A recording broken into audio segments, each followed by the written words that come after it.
novelization is based on prosecutor William Randolph Stevens' book, Deadly Intentions, court records, interviews, and investigative reports. Names and locales have been changed, and some composite characters have been included.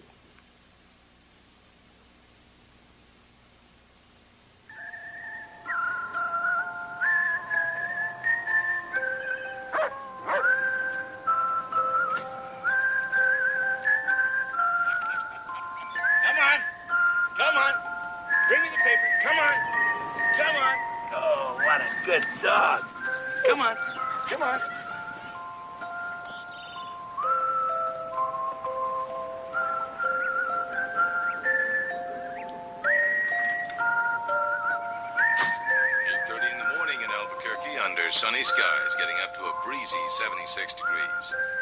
And now for the children home from school, our lovely teacher comes to visit you. Let's welcome on the Kitty Corral, Catherine Lavanos. Good morning, boys and girls. Good morning, Miss Lavanos. You all look terrific, and that's great, because we have a special guest. Today I want you to meet my friend the clown. Everybody say hello to Paco the clown. Oh, there he is.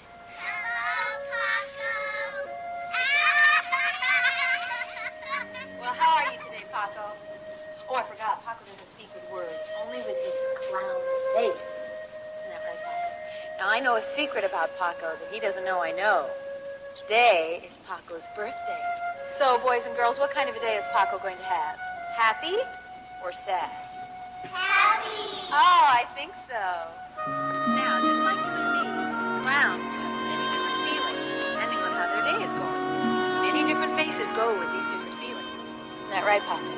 Okay, now everybody take up your watercolors and your art paper, and we're going to paint some clown faces together. Charles, Paco, and I will help you discover what these faces might be. Just a minute. Okay, now, Paco. Hey, Catherine. Oh, you all right? I didn't know you watched my show.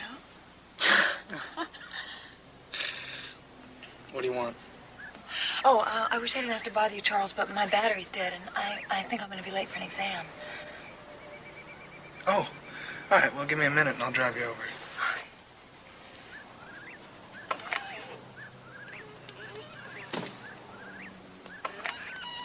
Do you want to come in?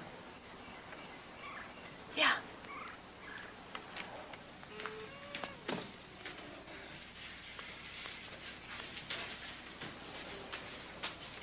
Boy, you really kept this place up. No, thanks. Papa says the last student he had in here really made a mess of it. Catherine, are you planning on staying in television after you graduate? Well, I don't really know what I'll end up doing. I know I love children. I'll probably teach. There's a sheet of paper over there on the typewriter for you. It's the summary of everything we went over last night. How did you find the time to do all this for me? What are the principles of inertia?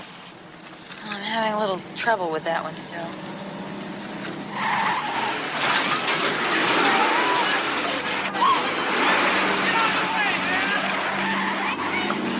What was all that about? Inertia. Insanity is more like it. Couldn't think of a better example. I can't believe you. You shouldn't be rattled during the exam now that you've experienced the principles. I just want to be alive for the exam. Now, what'd that teach you? Okay, Professor. That energy and motion are transferred. Not good enough. To where? To me in that curve, you nut. Good.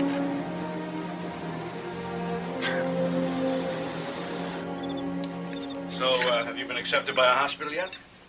No. More moussaka. No, thank you. You didn't like it. Oh, no. I loved it. It was great. It's just... I've got to be going. Oh, no. Not before Mama's dessert. It's a sin. And if you go, excommunication from the Lavanos kitchen. No, it's just that I'm supposed to meet somebody at 9. Just wait. It's coming. Just wait. Actually, I'm expecting something to come through any day. There's one physician I'm sure that... Oh, good. Good. What do? You put your name into a lot of different places and then you wait to see. Happy birthday to you. Happy birthday to you. Happy Happy birthday to Charles. Happy birthday to you. Oh, boy. I don't know what to say. Just blow the candles out and make a wish. What do doctors wish for?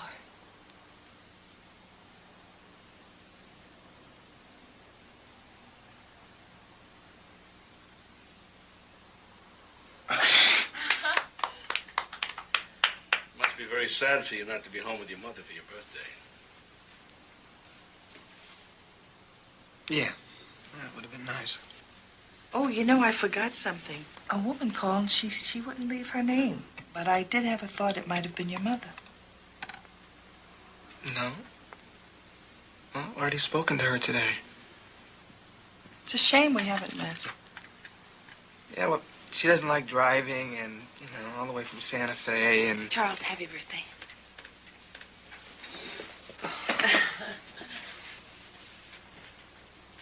You didn't have to do this. Oh, just open it.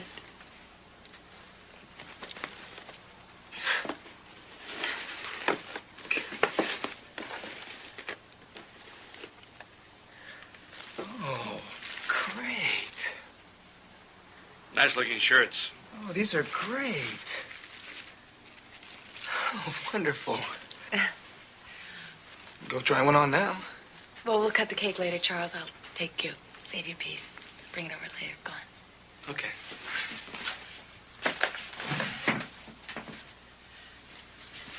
Thank you. Bye.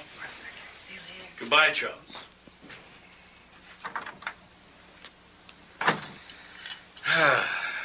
Think he's got a secret?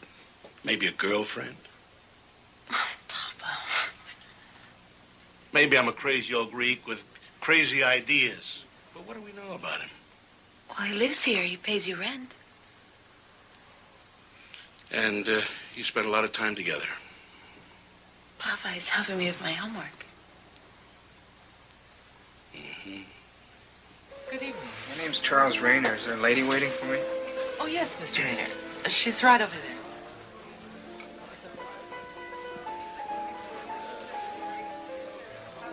Oh. Now, come give me a kiss. Happy birthday, darling. Thank you, Mother. You're late. You know what a long drive it is. Where's that shirt I sent you? We really wish you wouldn't send me clothes anymore. From that Greek girl, isn't it? I happen to like this shirt. You like her taste better than mine? It's not a question of taste. You're not telling me everything, are you?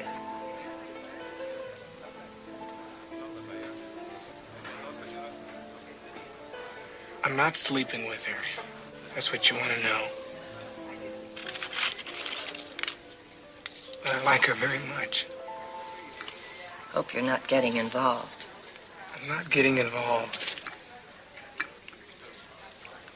At this time of life, you have your career to think of.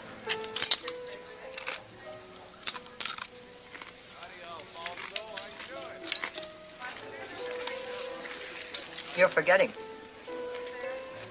You're not equipped to deal with life without me, Charles.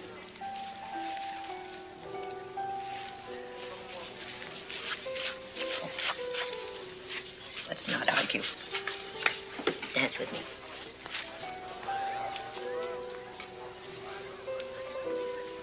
Come on.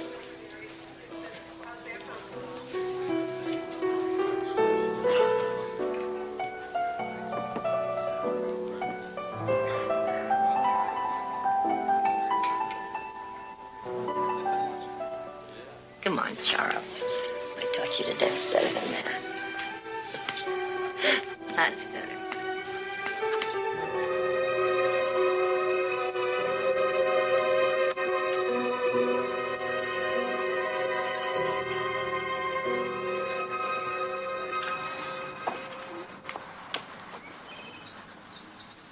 Good morning, Miss Lavanos.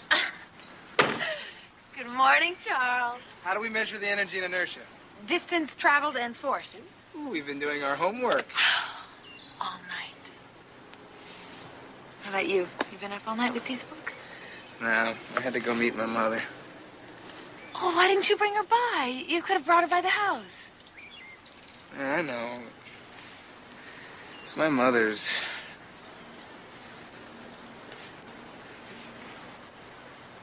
It's not easy talking about her. Is she the one who puts your clothes together and everything? I mean, she looks after me like I'm a child or something. Have you ever told her that? Yeah, I tell her that all the time.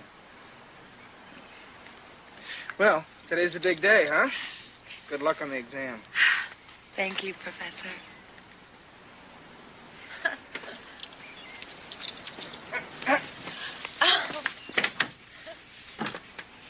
I'm going to unwind at the pool afterward. Why don't you come by? I have time. You never have time.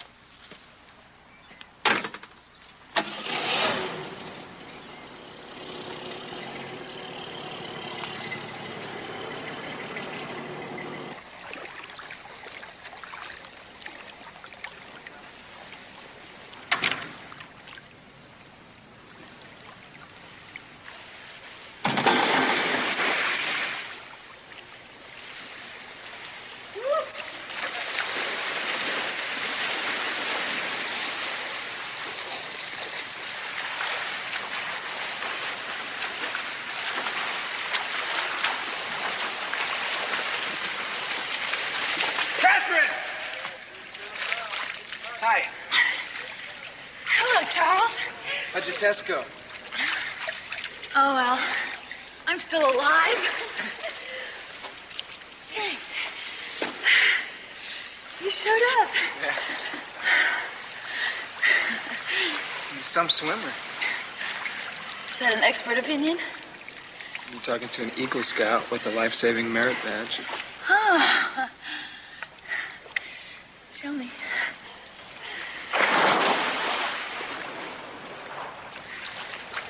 You better stick around. If I don't pass physics, I may drown myself.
Doing here?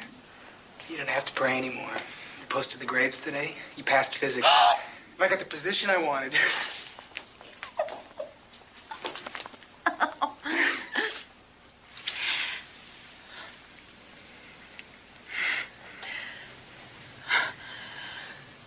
The hospital's in St. Petersburg, Florida. Oh. I want you to come with me. I want you to marry me. What? Why not? You really mean this? Yeah, I love you. Charles, you can't be serious. I have to think about it. We're perfect for each other. This is crazy. I guess I've always been in love with you. I never realized it until my birthday. Okay?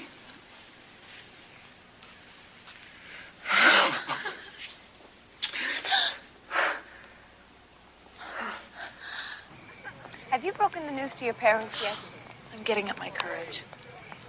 Do you really know what you're doing? Will you stop bugging me about that?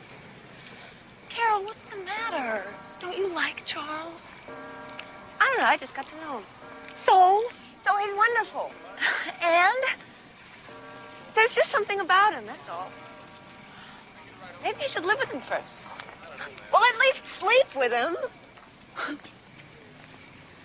Carol, I don't have to sleep with someone to know how I feel about them. I know you think I'm old-fashioned. I realize that things are different now. But in my day, your mother and I met through the Brooks and Athis, the matchmaker. All we knew about each other was that we came from the same background. We had the same upbringing, the same faith. The Brooks and Athis decided that we would have a good life together. And now, you've decided for yourself. You want my consent? Alex, before the matchmaker, I saw you in church one Sunday. I had a good feeling, and I told myself, one day that man will be my husband. The matchmaker did not decide for me.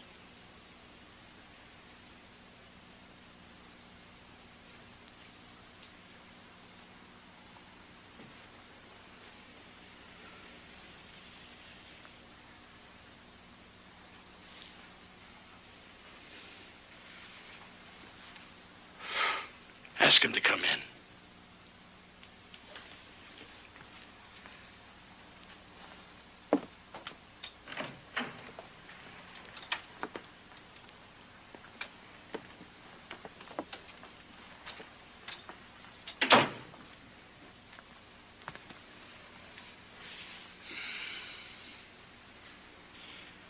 You love my daughter?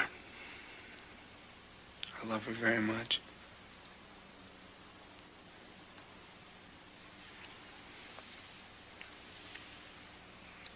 Gisteren in Gemmel. You made promises to me, and I'm not letting you forget. I'll pay you back every penny you ever lent. You're putting a price on what I taught you all your life. What would you be without me? Mother, it's settled. I'm going to marry her. You think you can get along without me? You'll find out. You want to take crazy chances with your life, you go ahead. But I'm telling you, I'm not taking any more responsibility for you. Any more! You'll always take responsibility for me. Get up. Get up! Mother, I don't want this to make a difference between us. Look at you. Get in that car and leave! Leave!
Congratulations and very best wishes. You may kiss your bride.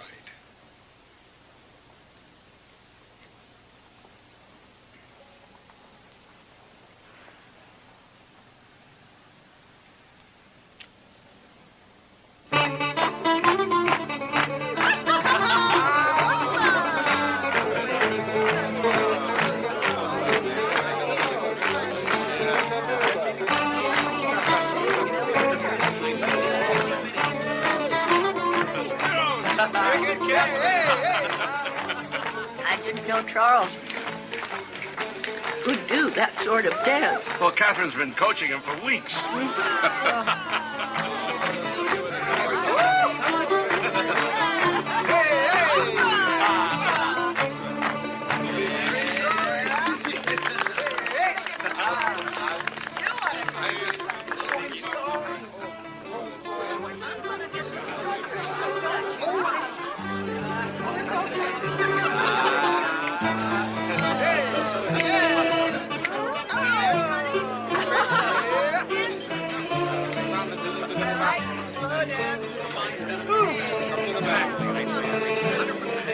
I want to be as happy as you are. Just Sadie. No one knows for sure. I know what marriage means to our family. I know I've done the right thing. My father gave me this, and his father before him. 200 years of family. No disgrace, lots of children. Now, I don't have a son. I want to give it to you. Are you sure? Saca poco de mí. Oh, I forget he's still Papa. Now remember, you have a son, you give it to him. Give him a good Greek name. How about Alexandros? I like it.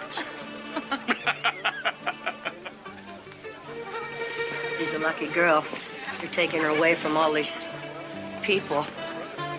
But I'm not surprised. I've always taught you that we're all equal in the eyes of the Lord.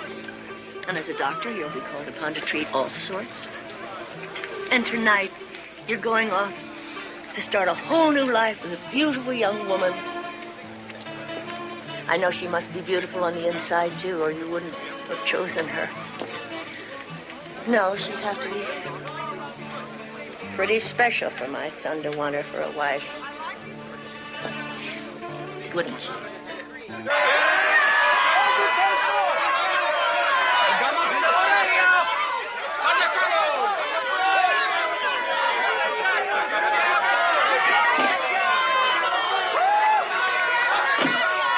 Goodbye.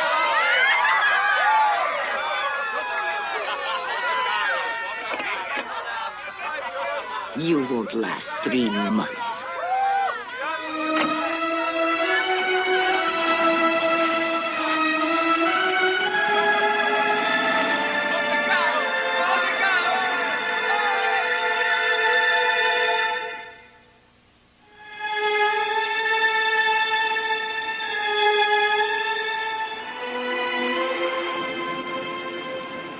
What's the matter? You've been so quiet. Your mother was angry, Charles. What'd she say? She said I wouldn't last 3 months.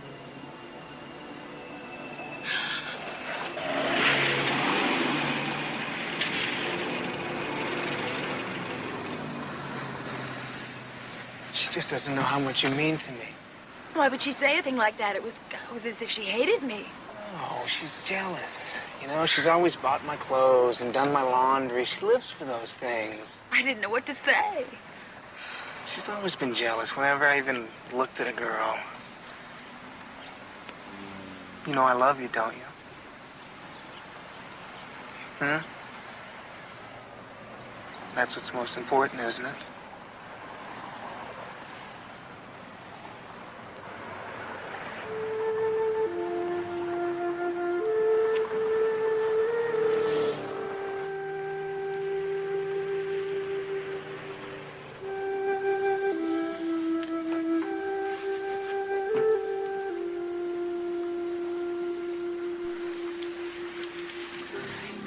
so beautiful.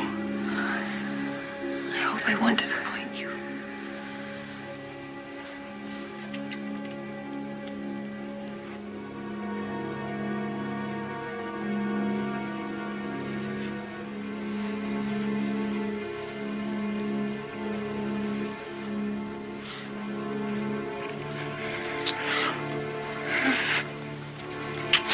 This is my first time.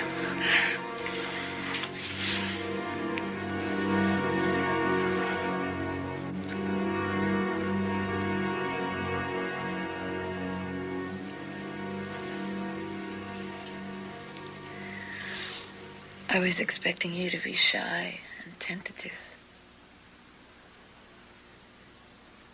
You almost frightened me. You brought out a side of me I didn't know was there. It's almost as though you're two different people.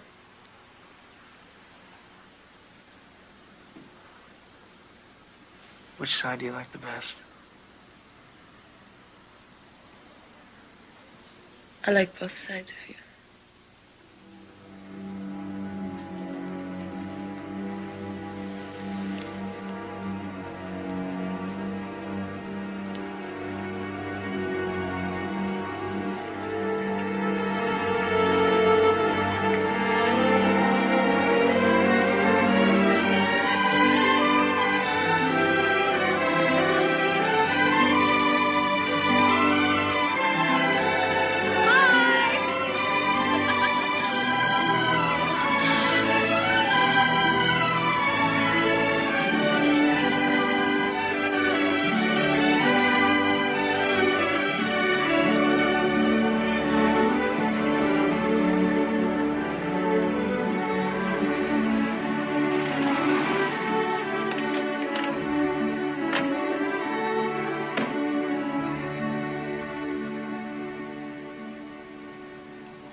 Dr. Rayner, you're right on the minute. Well, I like to make a point of being punctual, Dr. Reston. Call me Al, or you'll get on my nerves real fast. And you must be Catherine, the beautiful bride he talked about. Oh. At least I know he doesn't exaggerate. Let's go in the house. The hospital, about 4 miles down that way. Uh-huh. Low-cost housing helps us compete with big hospitals for someone like you, Charles. I love it. Good. I'm sure we're going to be really happy here. Oh, great. Look at all these beautiful things. Kitchen, spacious kitchen with dishwasher. Let's look at the bedrooms. Lots of closet space. Oh, plenty of storage up there. Well, we don't have very much. Maybe someday we'll have something to store. Look, Catherine, if you're interested, we have a couple of job openings in administration. That sounds great. Want a job like that? My wife's interested in child psychology. Oh, just an idea. Look, why don't you take a couple days off to settle in? No, tomorrow's fine. My work's very important to me, Dr. Reston. Good. Well, that's the end of the tour. The house looks just super. Okay, Charles, I'll see you at the hospital at 9 then. Good. Good. I hope you'll both be very happy here. Oh, I'm sure we will be. 9 o'clock. Good. I'll see you tomorrow. Bye-bye. You know, Charles, that job would really help out our budget. Well, don't you want to take care of your husband? Well, I'll always do. I mean, isn't that how you were brought up?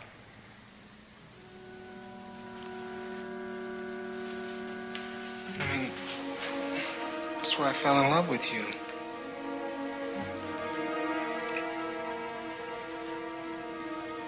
Charles, I want to be more than just a housewife. Well, I always want to know where I can find you.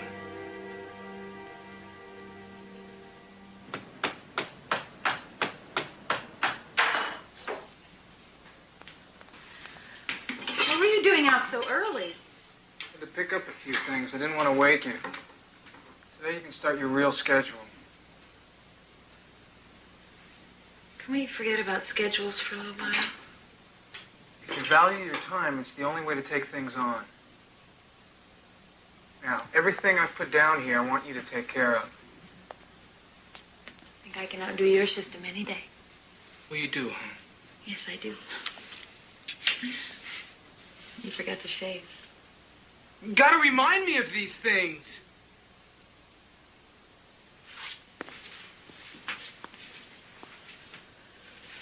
I'm not your mother, Charles. You're not my mother. I don't know what you're talking about. I don't expect you to be, but I can't do everything.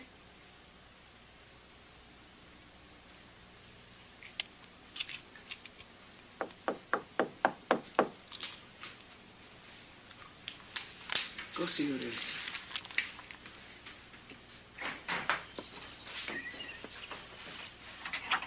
Hi, we're your neighbors to the left. If it's a bad time, we can come back later. No, please come in. I'm Catherine Rayner. My husband, Charles. We're the Horners. Dr. Rustin told us you were coming. Tom. Hi. I'm Ellen. Hi. Would you like some coffee? Oh, well, I've got to pass. Say, Charles, I teach history at the college, and I go right by the hospital. You need a lift? Oh, great. Why waste gas? Oh, Catherine. The last of the litter. Go ahead. Oh, is he adorable? He's yours if you want. Take him, please. Otherwise, it's just another mouth for us to feed. We've got 3 already. Oh, what do you say, Charles? Okay. But any fleas or trouble, and he's out. That's what I say to Tom. Oh, hi, Elizabeth. I can't believe you took this job without even seeing the place first. Research. Population, median income, church attendance, medical rating, attrition rate. I'm impressed. Me, I just go by instincts. So what kind of work does Catherine do? She takes care of me. That's good. What's wrong with that? Nothing if you can get away with it. Well, she's old-fashioned. Thanks for the ride. Hey, look, I passed by here on the way home. I'll give you a ride if you want. No, thanks. I'll walk. It's 4 miles. I know. Dr. Jargo to ER stat. Dr. Jargo to ER stat.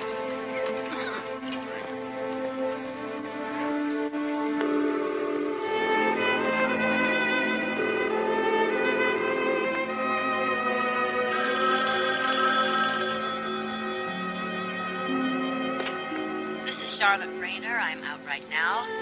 When you hear the beep, leave your name and number, and I'll get back to you as soon as possible. Mother, I'd like to hear from you now and then. Take my new numbers. Dr. Rayner to ICU stat. Dr. Rayner to ICU stat. Area code 813-555-7462 at home and 555-8333 at the hospital. I've got to go.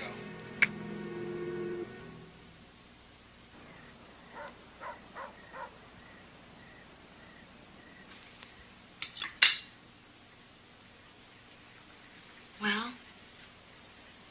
Oh, it's good. A little practice should make your mother look bad. Yeah, this place is going to look real good, too. Yeah, Mama sent us some of her pictures. Don't they look good? Yeah.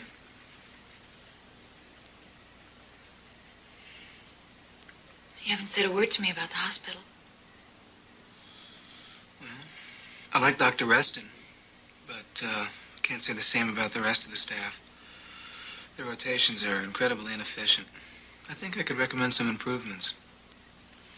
Oh, by the way, they're throwing a birthday party for Reston. His 50th on Tuesday at 4:30. Wives are invited, so pick him up a little present or something, would you? Oh, okay. How about a nice shirt? Yeah, that's fine, but don't spend more than $10. Well, that's not enough. Actually, I'd prefer that you didn't spend any more than $10 on anything without my permission first. Well, Charles, that could turn out to be a little difficult. 4:30. I put it on the chalkboard to remind you.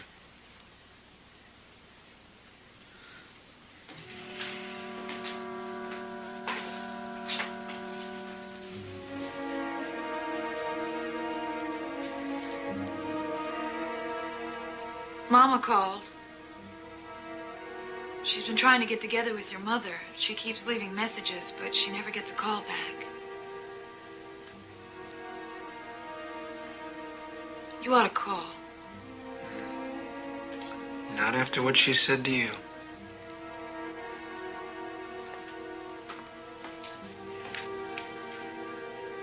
She's your mother. I don't want to talk to her.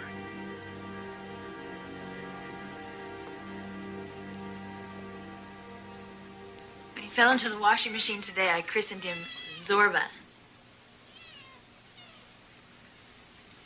Pay more attention to that kitten than you do to me. Oh, I don't think you have any competition. Catherine, you have to keep him off the dinner table. Oh, I'm sorry. He's just lonely. Catherine, do you have any idea what kind of germs those animals carry?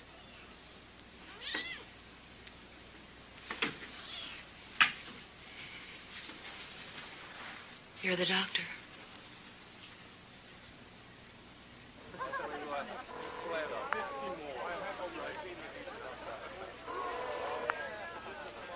Hello? Catherine? Hi. Where the hell are you? I'm getting ready for the party. Well, don't bother. It's almost over. But it's only 3 o'clock. The party was for 12:30. Why don't you look at the schedule? That's what it's there for. Catherine, you're the wife of a doctor now. You're going to have to learn to be more responsible. You've really embarrassed me in front of Dr. Reston. I've got to go.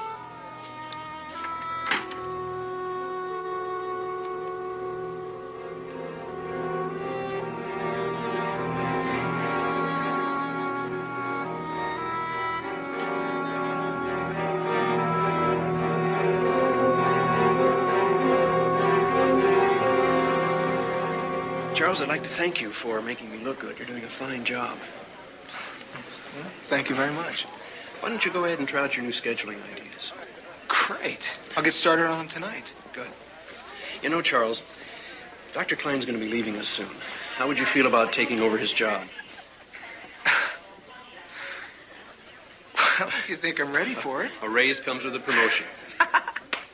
Thank you, Doctor. Al. Congratulations. All right, thank you. I asked Charles if you all could go to the concert with us next week. He said you're on a tight budget, but I got the feeling he doesn't like the company. Oh, don't be silly. It's his work. He drives himself so hard. He wants to be the best doctor at Dale Memorial Hospital. Yes, I hear they're pretty impressed with him. Hi.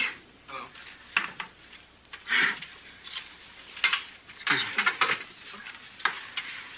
That looks great. Ellen's been a big help.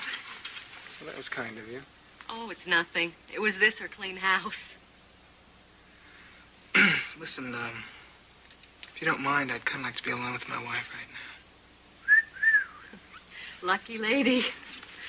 Okay, I'm clearing out. Oh, Charles, about the party. Oh, I forget don't it. understand. I got a surprise for you.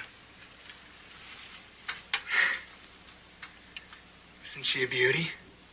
I got a great deal on her. What about our budget? Well, I got a raise. That's wonderful. No, stay there. I want a shot. Oh, no. Of me? No, I look awful. No, you look great. Go ahead. Oh, Just keep no, wallpapering. Charles. This will be the first pictures in our album. There's some great places around here to photograph. Oh. Yeah, that looks good. Come on, I look terrible. No, you don't. Come here. Smile. Come on, give me a smile. Give me a smile. Me. That's good. Come on, smile. There you go. That looks great. You're embarrassing me. Fantastic. Looks good. Come on, give me a smile. Oh! It's really good. Oh, Charles, It's really good. do something! Do something! Oh! Oh! Oh!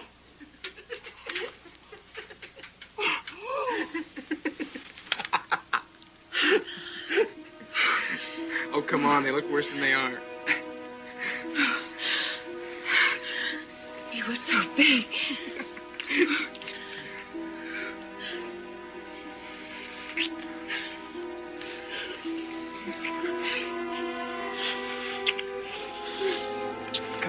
precious creature. Make you forget all about spiders.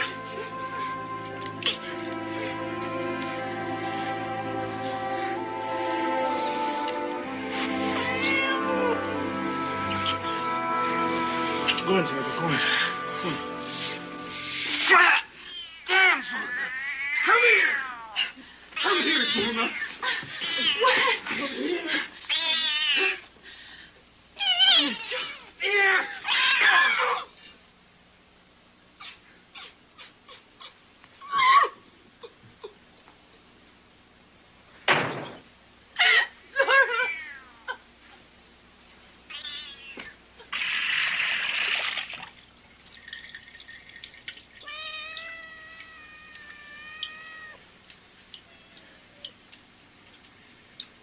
You must be really mad at me. Are you going to tell me that I've been bad? No. I just don't understand.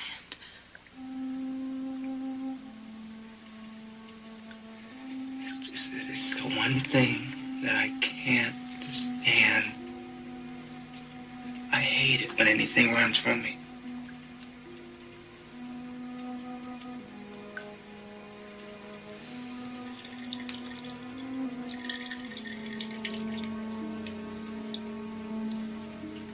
Don't you ever run from me, Catherine. I'd see you dead first.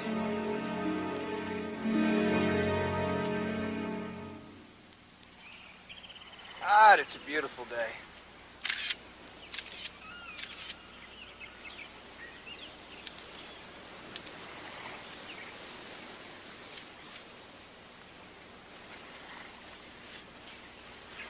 I picked the spot just for you. Of course, I needed the vacation. What's the matter? You still upset about Zorba?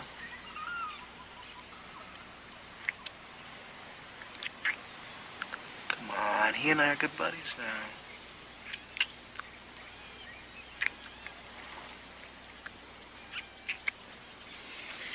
I'm going in.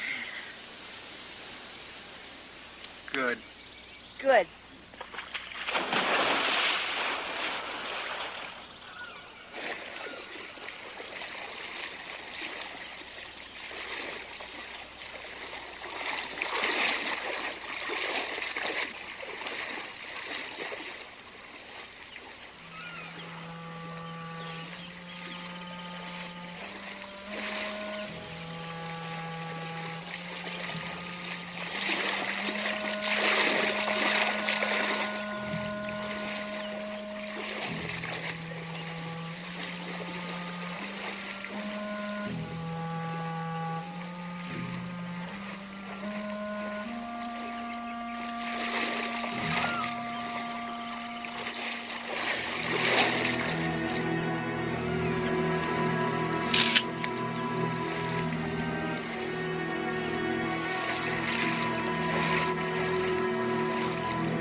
Look at me! Don't turn around!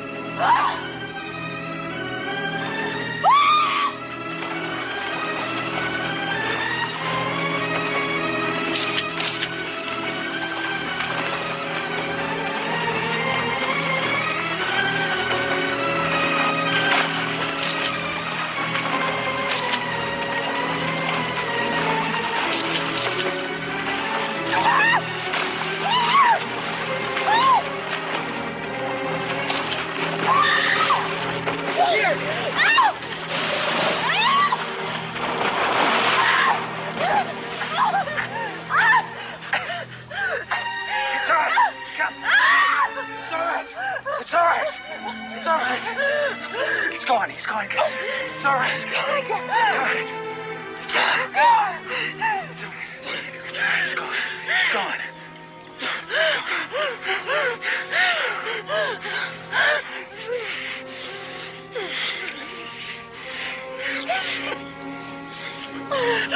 Don't let go.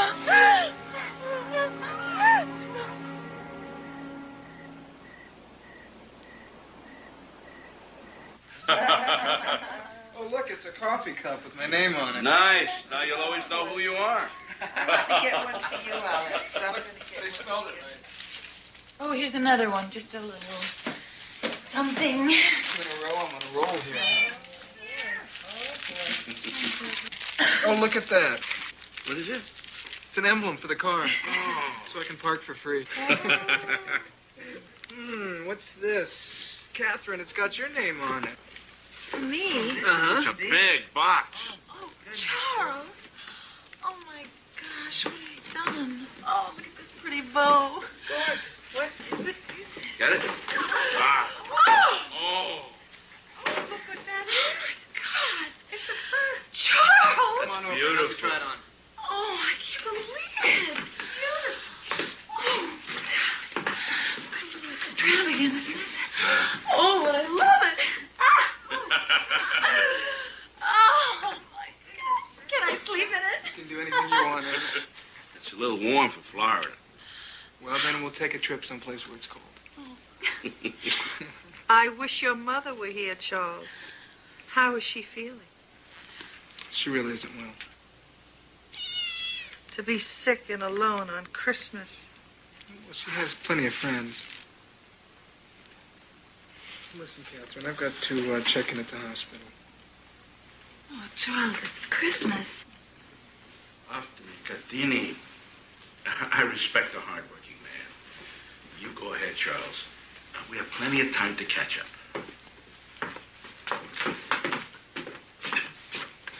A week of this is about all I can stand.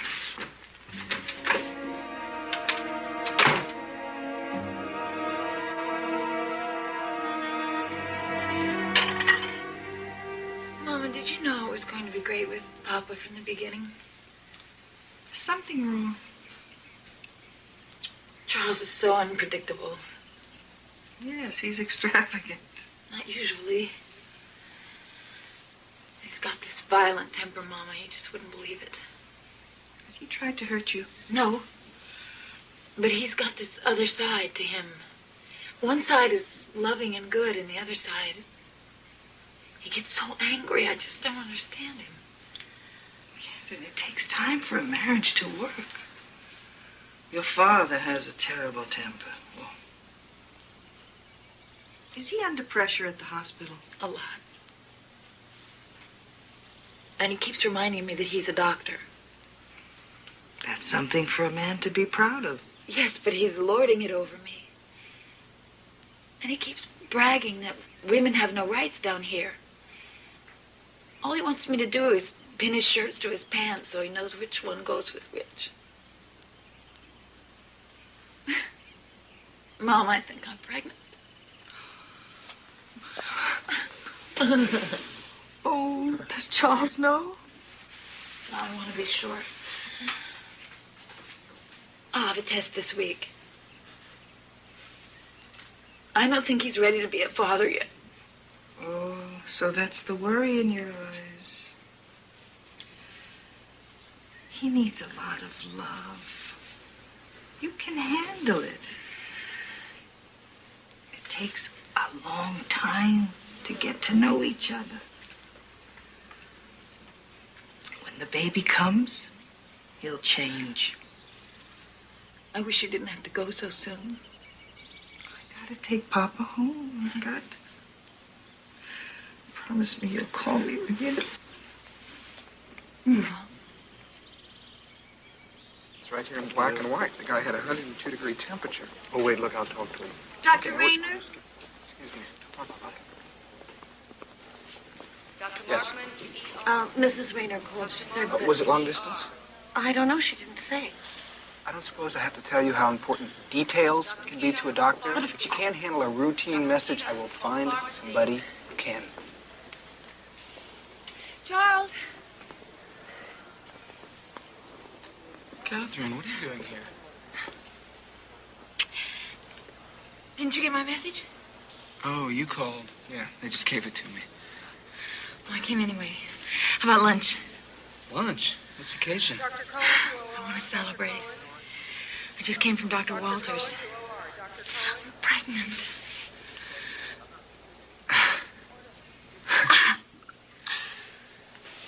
do this to me? Look, I know it's sooner than we planned, but I was hoping you'd be happy.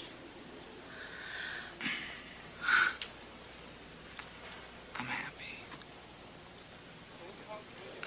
I'm happy. I'm happy. I'm happy. He's gonna be a beautiful baby. Mm-hmm. Yeah, well, his papa wouldn't have it any other way. So how about lunch?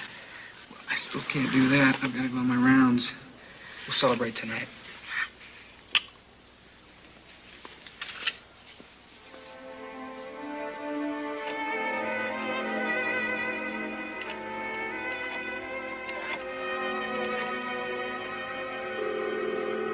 This is Charlotte Rayner. I'm out right now. When you hear the beep, leave your name and number, and I'll get back to you as soon as possible. Call me Mother. Please. Mother, please.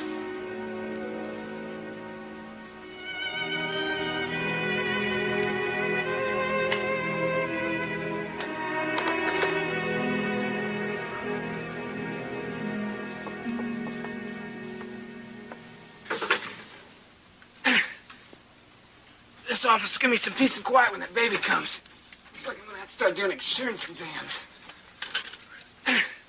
When that baby comes, we're gonna need all the extra money we can get. Honey, hand me that chair, will you? Come on, the chair already.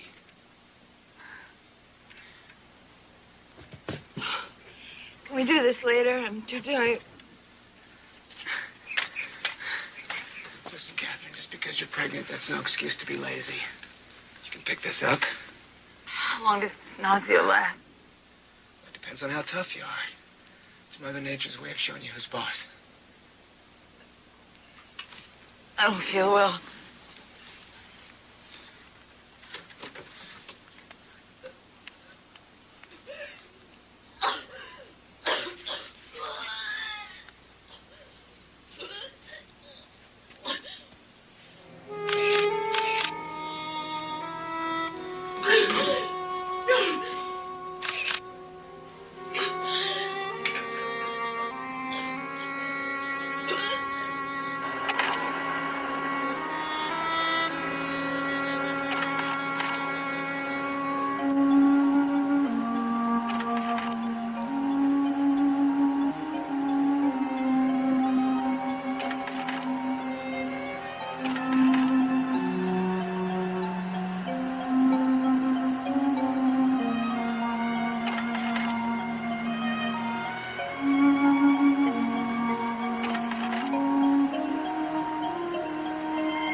You should have seen your face.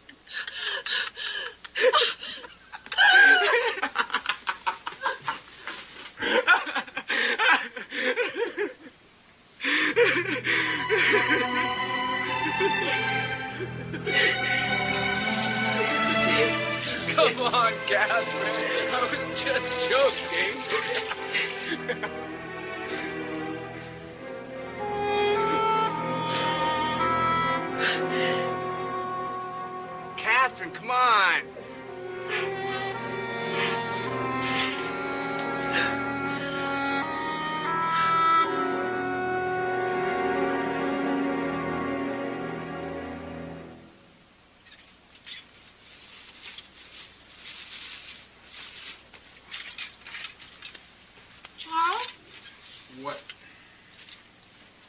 See my coat?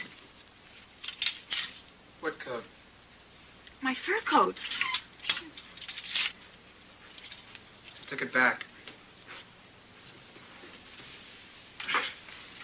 You what? I took it back. I mean, it's silly. If you ever really need one, we can rent one. So I took it back. Got a refund. Charles, you can't just do things like that.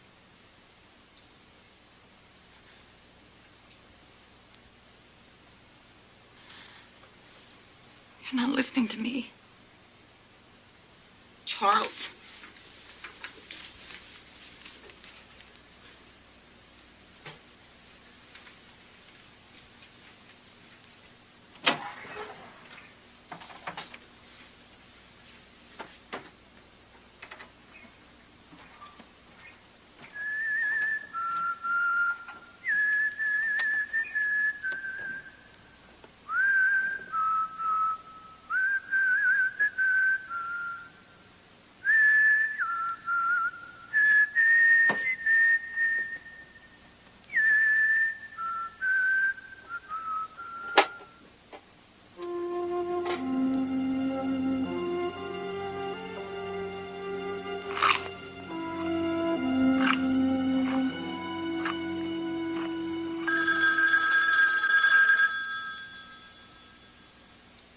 Charlotte Rayner. I'm out right now. When you hear the beep, leave your name and number, and I'll get back to you as soon as possible. Come on. Talk to me. Why are you playing these games? Mother, talk to me.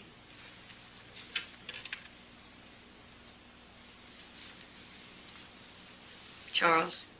Mother? Mother, how have you been? How you suppose, dum-dum? Why'd you call, Charles? What is it? I just miss talking to you, that's all. I do, too. You'll never know how much. Yeah. It's been tough on both of us. How are you getting along? Well, as can be expected. How about you? Oh, doing really good. I just got a promotion. That doesn't surprise me, dear. What about your new wife? How are you getting along with her? Charles? I'm gonna be a father.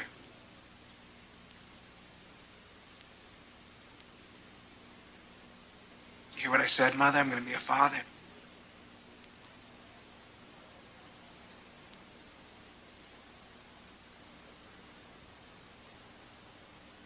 Mother? Talk to me. I need you.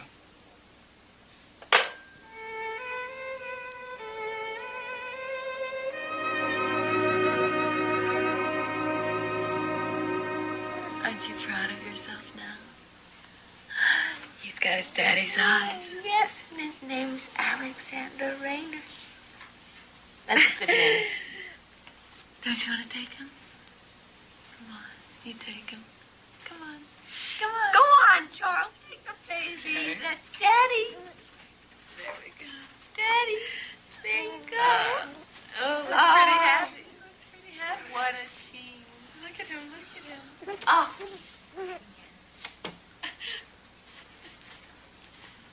Oh, and how is little Charles? It's fine. Oh, no, his daddy's name is Charles. I couldn't stand Alexander. So he's Charles now. And that's fine. But I thought we... I love Charles. You just should have discussed it with me. Why? Oh, boy. Oh, I already told Papa. It's gonna break his heart. It's none of his business. I just wish I'd known. Come on, it's not that big of a deal.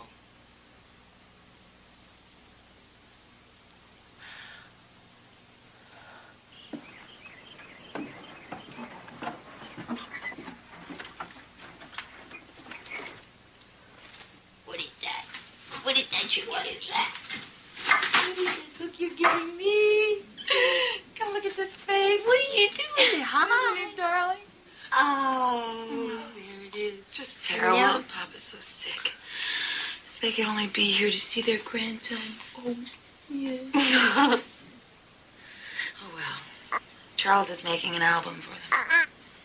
Mama says when Papa's up to it, they will come visit. Yes, they will. Oh, what is that? Carol, I'm so glad you're in here. Me too. You know, you're going to make somebody a terrific wife someday.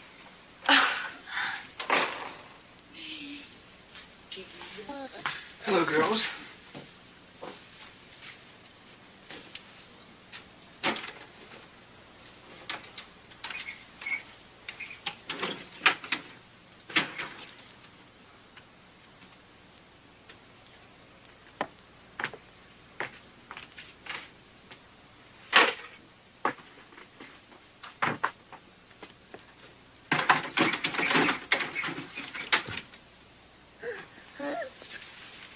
What are you doing up in my attic?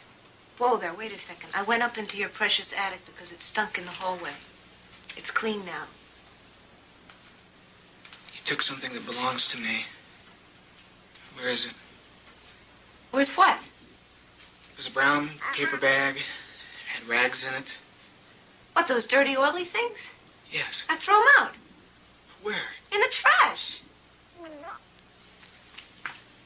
I didn't give anybody any permission to go through my things. Charles, I think you're being a little bit unreasonable. It's important to me.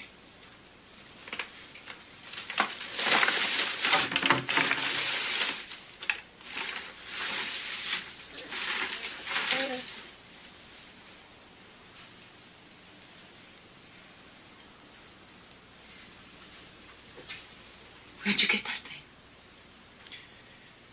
I keep it for protection. In case anybody ever tried anything.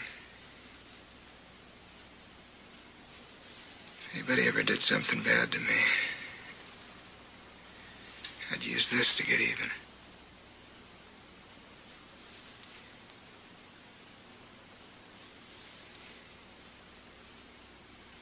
I'd take them someplace where no one could hear.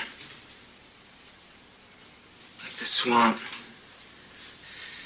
And I'd stick it in their belly and gut them like a fish. Oh, that's sick.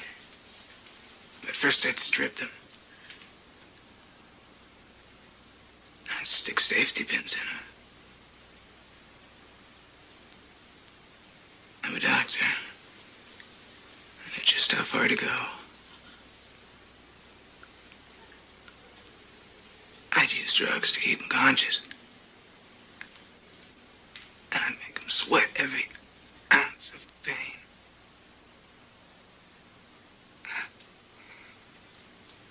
And I'd take a firecracker and shove it.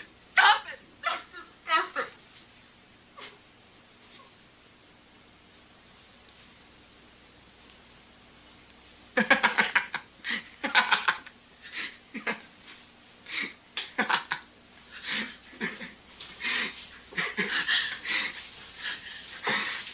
Come on, Catherine. I was just playing around.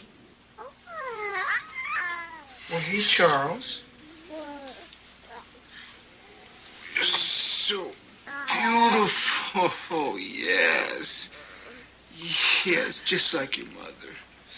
You're just like your mother. You're just like your mother. Yeah.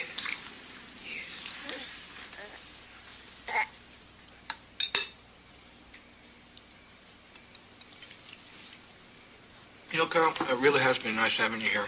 You're a lot more help than I thought. Thanks. How's your love life?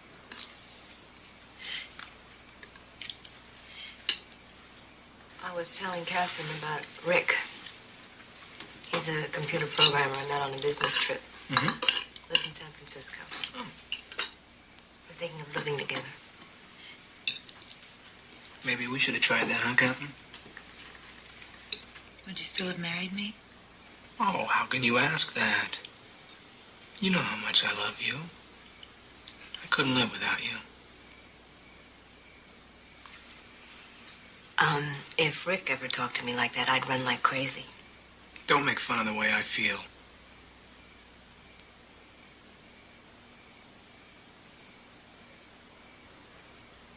How's your mother, Charles? My mother? How's my mother?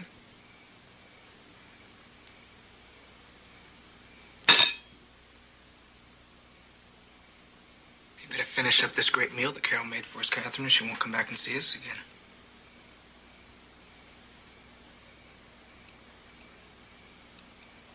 I could cancel tonight's flight and stay a few more days. Oh, no, thank you. 2 weeks of luxury is all she needs. Today's women are having babies before they've learned to take care of their own husbands.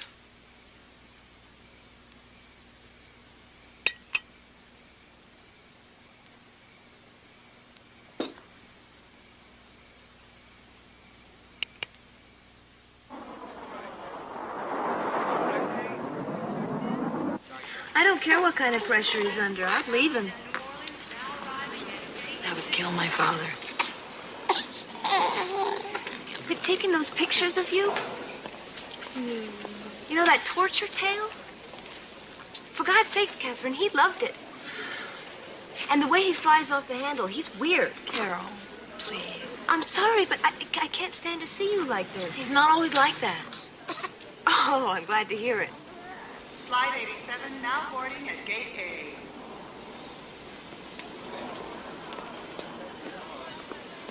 And listen, if you get in trouble, you call me. Okay? I can handle him. He just needs a lot of love. I have to be patient. I'm fine. It doesn't look like that to me. In my family, marriage is for life. It's a sacred obligation. Goodbye. Goodbye.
I love that song. It reminds me of how things were in the beginning.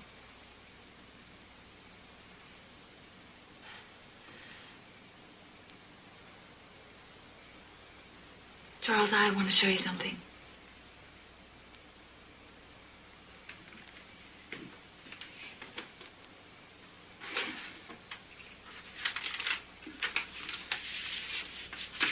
Papa sent us 2 round-trip tickets to Albuquerque. What for? He's too sick to travel, and he's dying to see the baby. When did they come? Last week. Why didn't you tell me that? It's a surprise. I think we could both use a vacation. Are you nuts? Don't you know my schedule by now? I've got responsibilities. I've got patience. You don't have any responsibilities.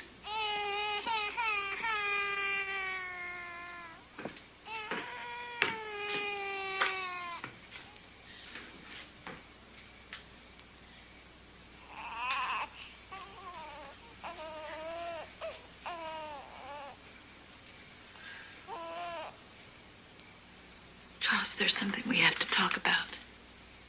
Do we?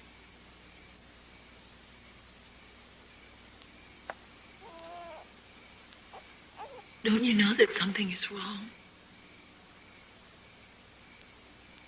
What's wrong? You need help, Charles. You must get some kind of help.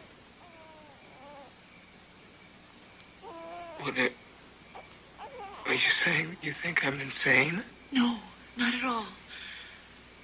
But you're a doctor. You understand that from time to time everybody can use a little professional advice. It's too expensive. Then do it at the clinic. I can't do it at the clinic. They'd have access to my files. They'd find out. Talk to me, Charles. Please. Please. If you can't do it for yourself, then do it for your son. You have a child now. Things have changed. Are you saying that I have an obligation to him? Of course you do. You talk like you didn't want him. Nobody wanted me when I was born. Oh, I can't believe that. It's true. Charlotte's not my real mother. What are you talking about? She adopted me when I was an infant. You never told me that. When did you find out? She made it clear to me right from the beginning. Well, she must have loved you if she adopted you. She always said she was sorry she didn't adopt another little boy instead of me. Oh. You're the only one who's ever loved me. Or myself. And now I'm gonna lose you because of the baby.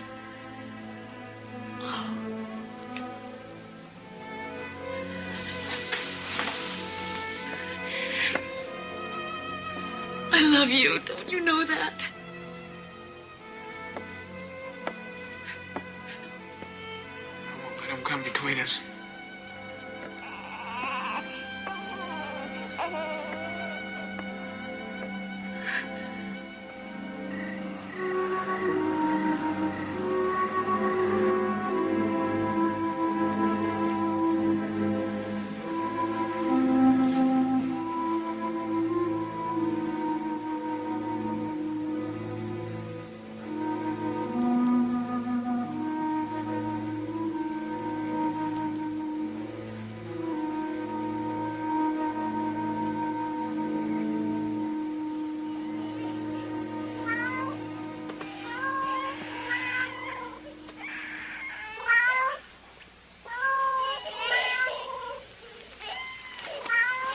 Baby. Charles, listen to baby. Something's wrong. It's fine. No, it's not right.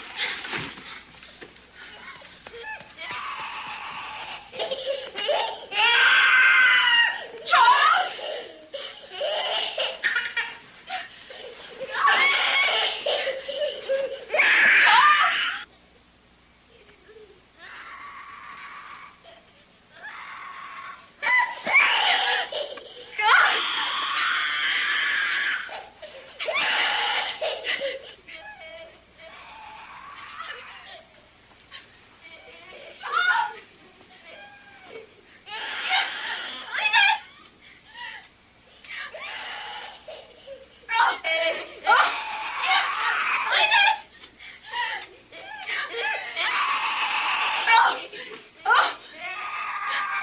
Problem. Oh, he was suffocating out of the blanket. Okay. It's fine. I don't know. It's fine.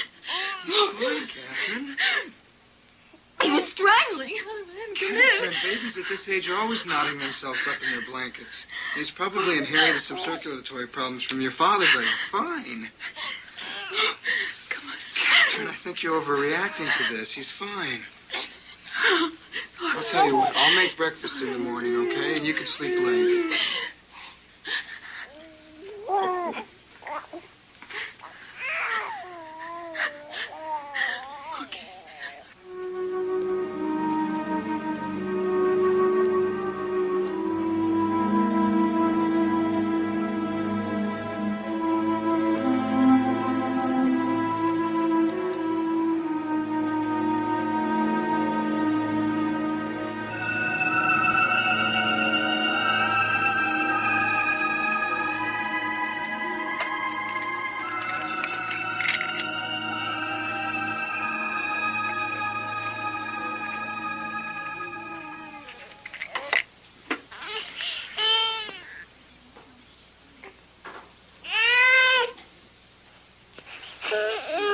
Am I dressed okay?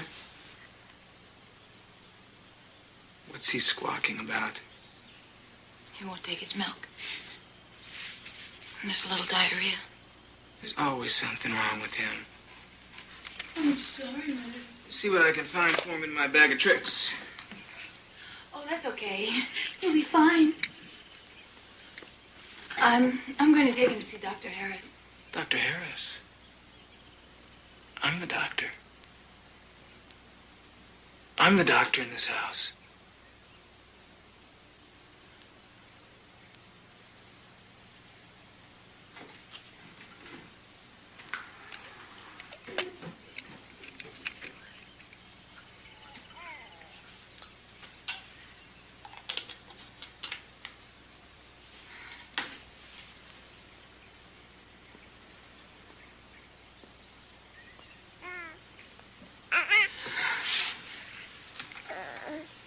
You hear that, kid? Your mother's practicing medicine now. I didn't know she was a doctor. Did you know she was a doctor?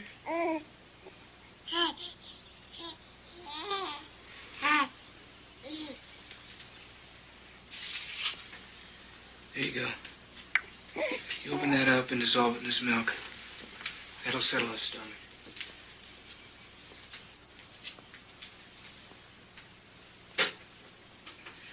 Actually, I was going to give him some of that stuff in the bathroom.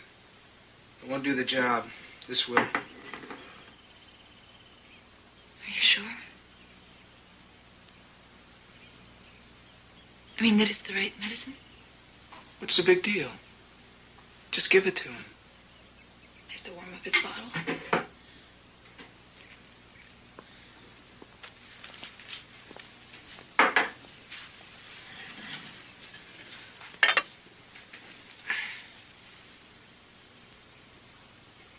Well, these southern states are really great.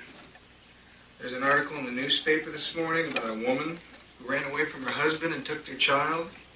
And when the authorities caught up with her, the judge asked her husband if he wanted her back. He said no, but that he'd keep the child. They just gave it to him. Can you believe that? Isn't that milk warm yet?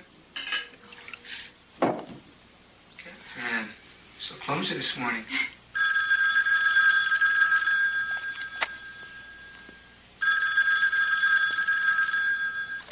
Dr. Rayner. Yes. I suppose. All right, I'll be right there.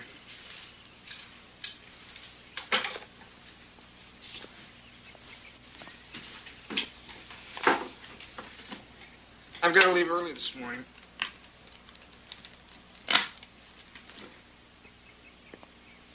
You make sure you give him that medicine.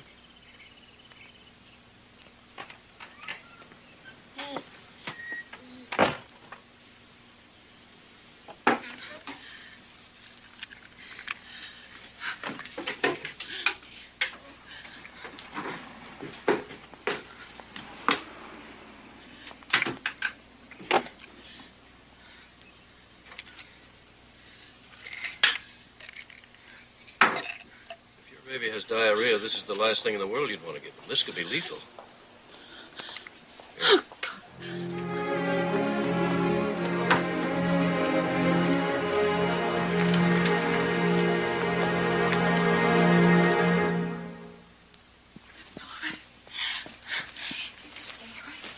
Here. Mom.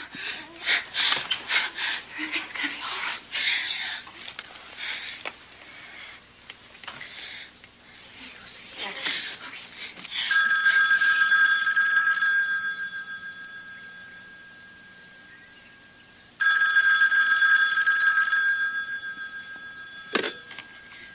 Hello?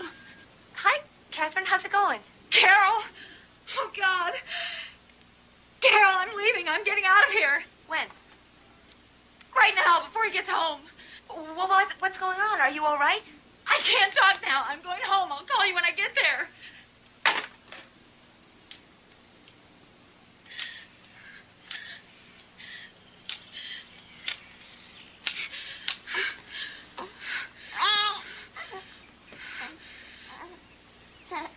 When is your first flight to Albuquerque?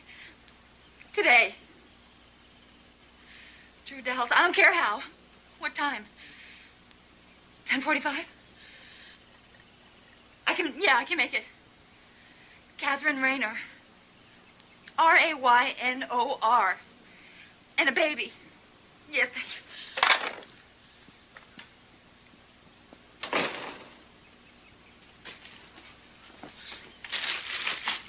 Catherine?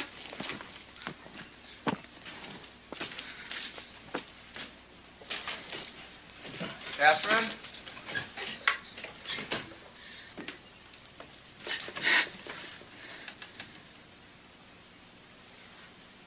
Catherine? What are you doing home so early? How's the baby? Oh, he's fine now. Still a little bit cranky. What are you doing home so early? I think I'm coming down with something. I don't feel very good. Could you make me some hot tea?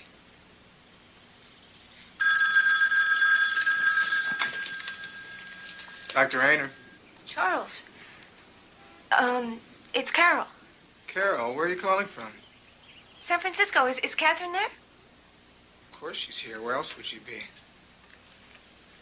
It's Carol.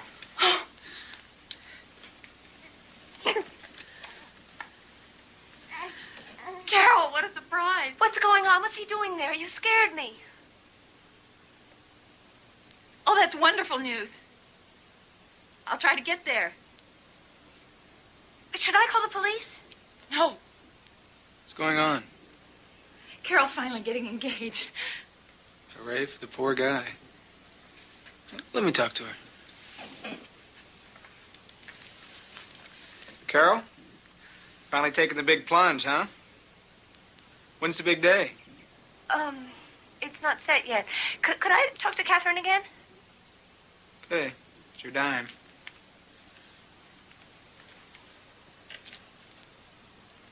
Carol? Are you all right? Well, what can I do? What can I do? We'll get together soon.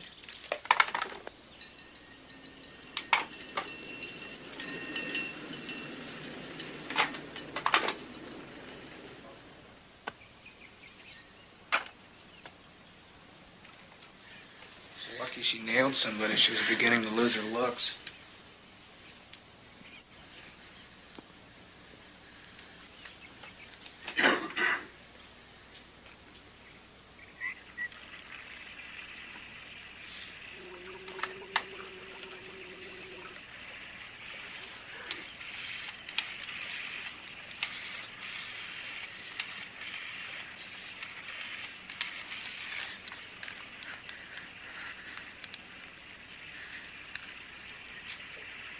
When is your next flight to Albuquerque after the 10:45? 11:10 tonight?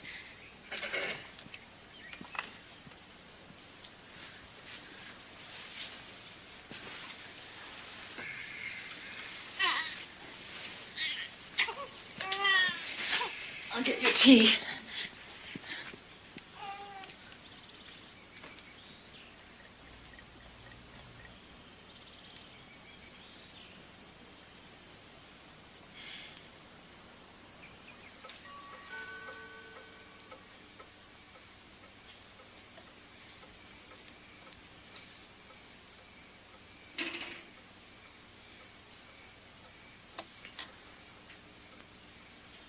What's the matter with you? You act like you're the one who's sick. You haven't said a word to me all day long. Now you haven't eaten your dinner. I'm just not hungry. Just not hungry. Well, it wouldn't hurt you to eat a little bit. You're starting to look like a bag of bones.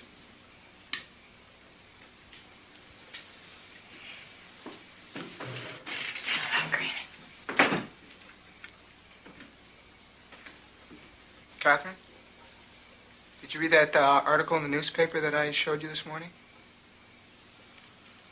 Yes.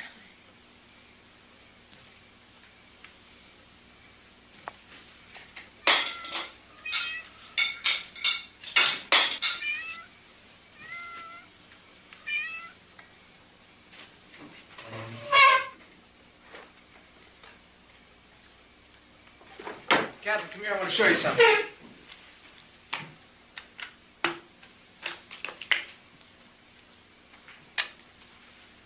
I brought down some of my favorite slides.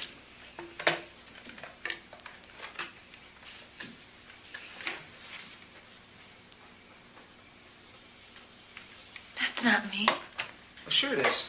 I just distorted the picture. This one's my favorite. These would make a great slideshow for company.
Catherine?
faster, please? Sure. A little faster, please. I'm not sure if there are any non-smoking seats left. Check. You're in luck. We have two. There's row G. Seats 5 and 6. You better hurry. Your flight's leaving very soon. I called. I changed my ticket up for the 11:10 flight to Albuquerque. I called ahead.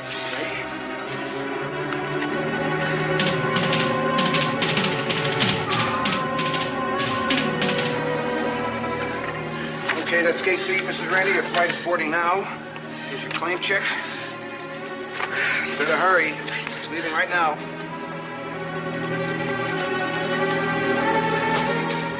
Boarding pass, please. Thank you.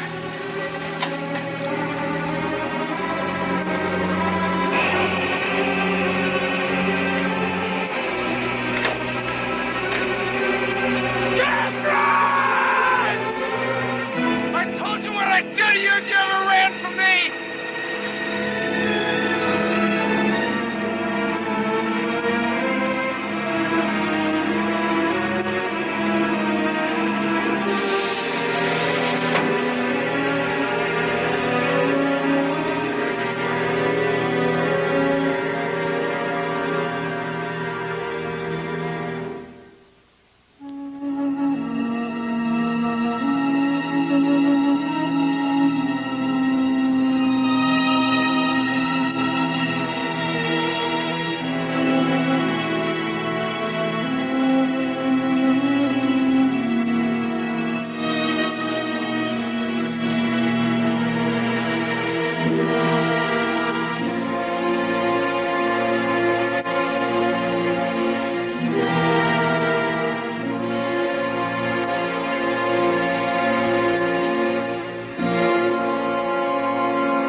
Randolph Stevens' book, Deadly Intentions, court records, interviews, and investigative reports. Names and locales have been changed, and some composite characters have been included.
it had been rumpled, he said in his great, big, gruff voice, "Somebody's been sleeping in my bed."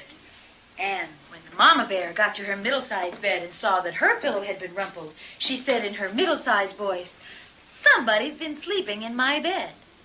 And when the wee, small, little bear went to his small, wee, little bed, he said in his tiny voice, "Somebody's been sleeping in my bed." And there she is! And when she heard that shrill voice, it frightened her so much she tumbled out of bed, ran right out the window and off into the wood, and the three bears never saw her again. Now we're late for recess. Everybody go. Come on out. Get some roses in your cheeks. Okay, we'll see that later. Have fun.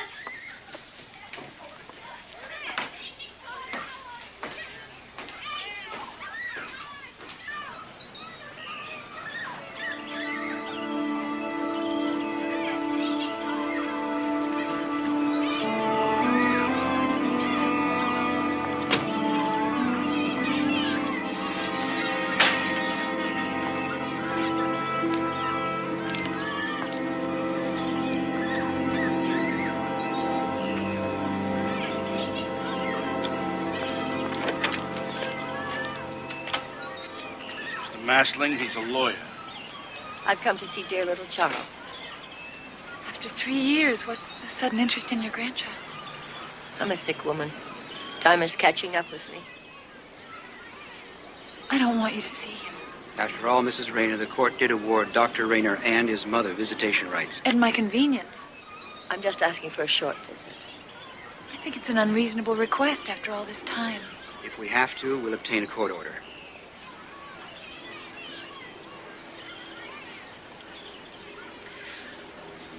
Well, as long as you remain on the premises, fine. I won't object. You still taking in boarders? No. Looks like Catherine's making quite a success of the school. Oh, Charles used to tell me about this little mongrel. Hello, Charles.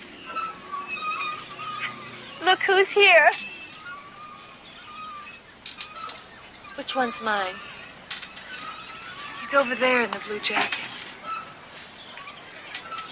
We call him Alex now. But surely his name's always been Charles. His name is Charles Alexander Rayner. We call him Alex.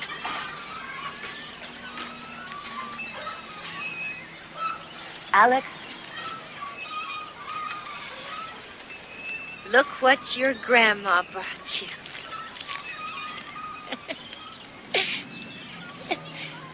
Come give Grandma a kiss. Is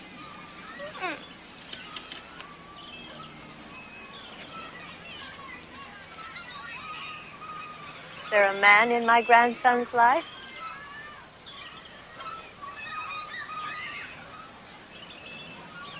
When you get to know me, you'll give me a big hug. Well, I feel much better.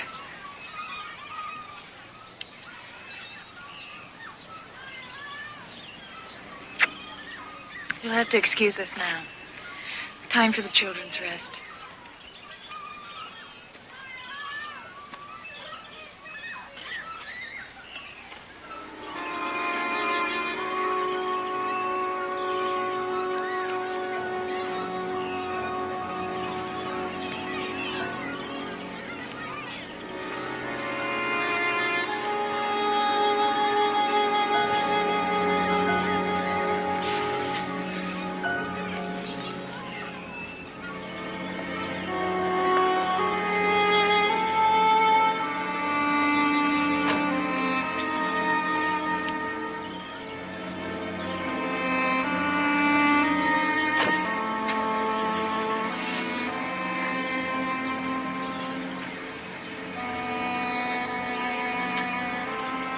Why did she come here?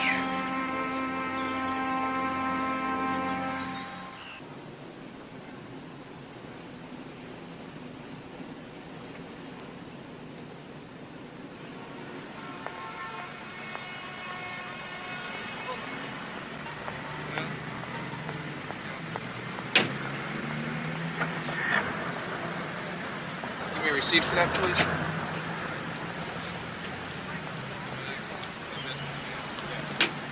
There you go.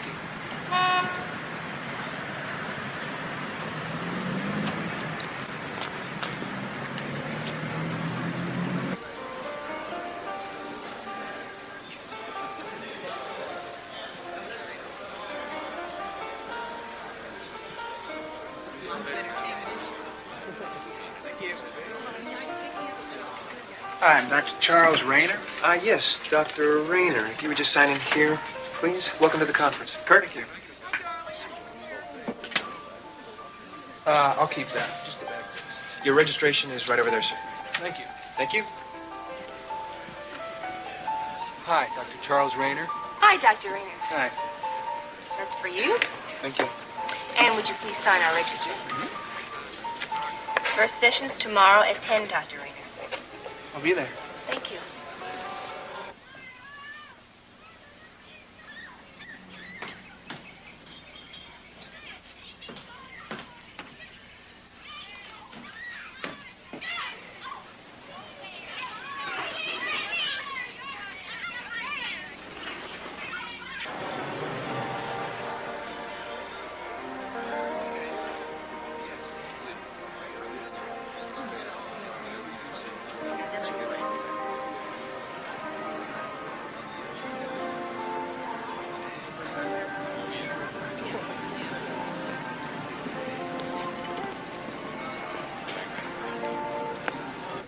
Arriving passenger Alexander Edwards. Please pick up a white courtesy phone.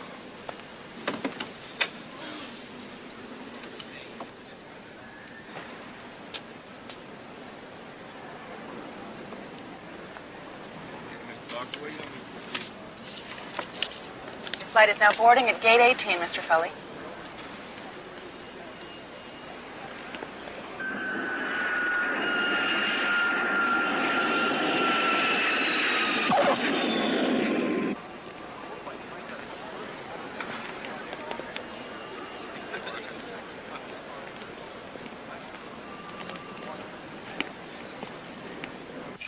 You ready to say goodnight? Night, Mommy. Good night, sweetie.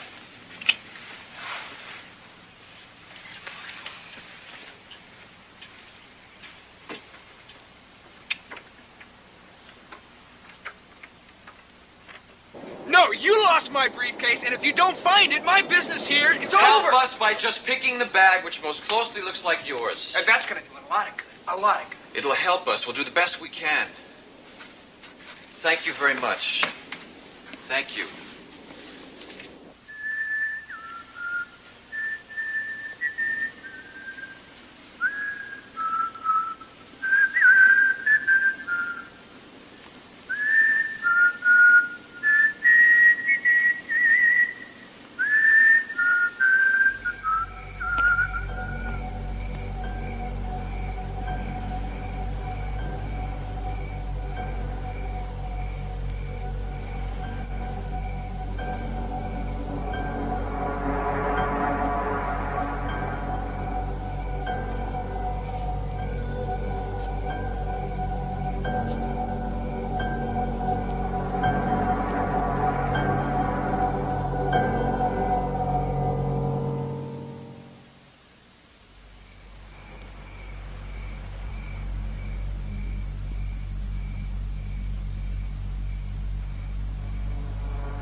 raccoon or stray cat, sometimes that gets him going.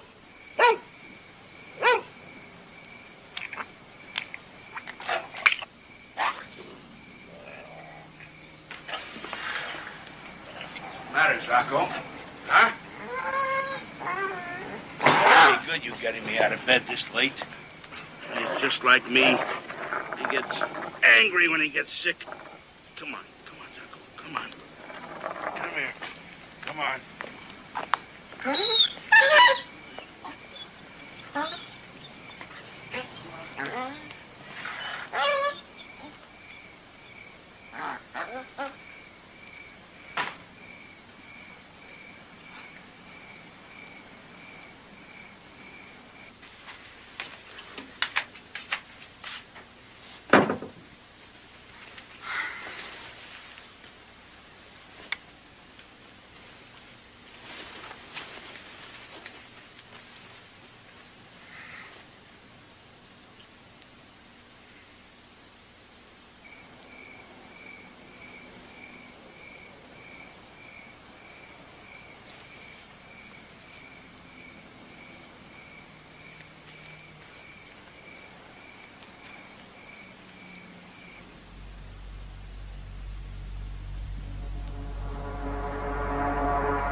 Honey, it's okay.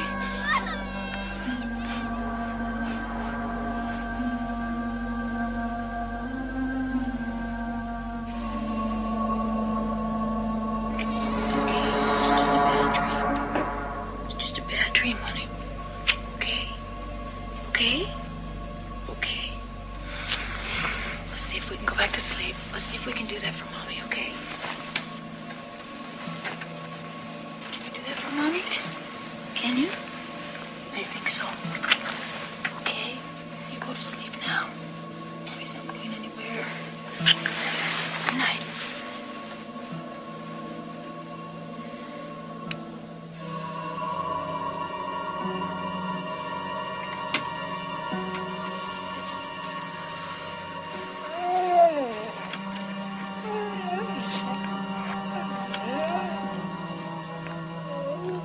Zaco? Oh, how are you, boy? Oh, you feeling better? Oh, there you go. You just stay quiet. Settle down, okay?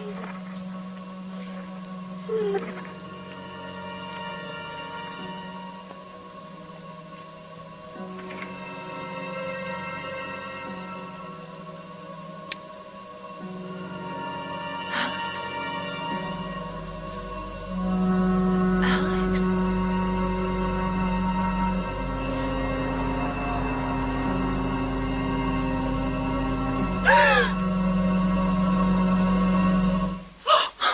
Catherine. He wanted to sleep with Papa. I was afraid, Mommy. Oh, it's all right. It's all right. Good night. I want to sleep in your bed, Mommy. I tell you what. Why don't you sleep in your bed and I'll stay with you? How about that? Oh, sweet boy, come on.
what you want. Come on, let's go. You must be for a minute.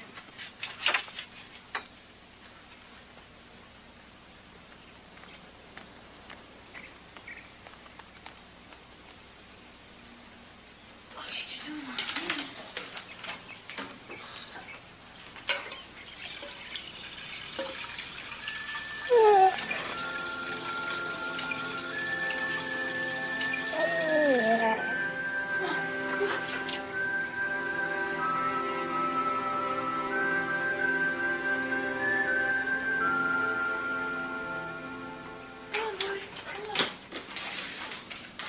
There we go.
Like some information about your preschool.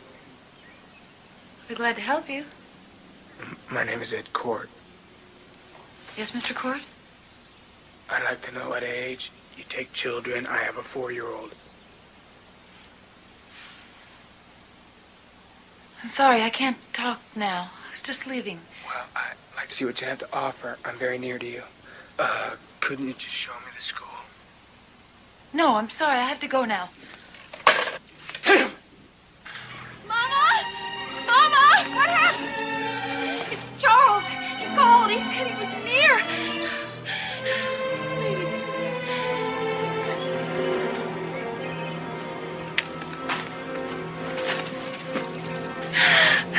called. He called.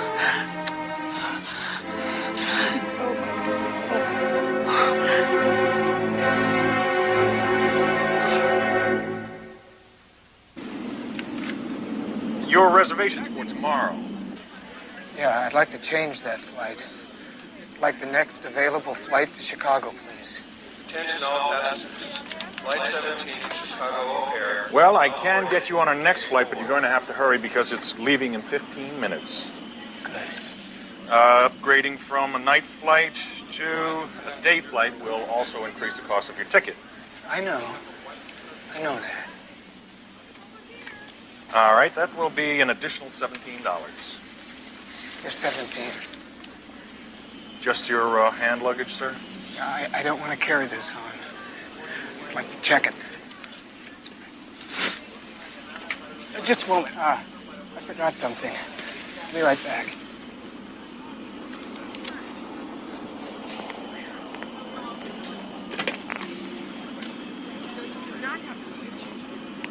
Yeah, there's a guy getting on flight 17 I'm worried about. Yeah, and he's got a piece of hand luggage that's making me very nervous.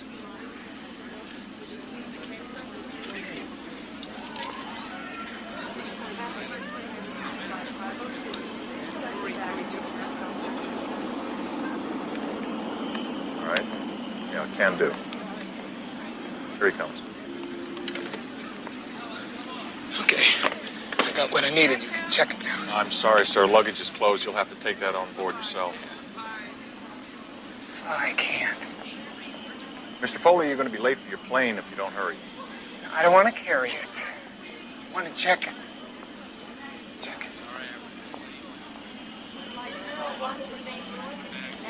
I'm sorry, sir, but you are going to have to carry it on. Flight 17 to Chicago is in its final boarding stages at Gate 4. All passengers should be aboard the aircraft.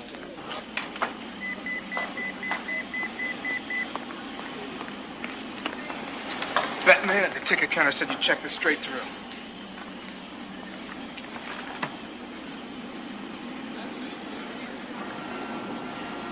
Carlos Rodriguez, please pick up the nearest white courtesy loan. I'm having trouble with this. What do you have in here? Just some tools, some money. I can't make it out, so you're going to have to open it up so I can see it. I can't do that. I don't have the key. Mr. Foley, I'm Mr. Groth's airport security. I'm afraid we cannot allow your case aboard the aircraft until you've shown us the contents. Well, I just told her I don't have the key. I think you can open it. Last call, Flight 17 to Chicago. You're making me miss my plane, and you've got no right to do that. I've got to be on that plane. Fine. Then we'll open it with our own set of keys and inspect the contents, and we'll forward your bag on the next flight to Chicago. Yeah, will you do anything you want? We'll forward your bag. You haven't heard the last of this.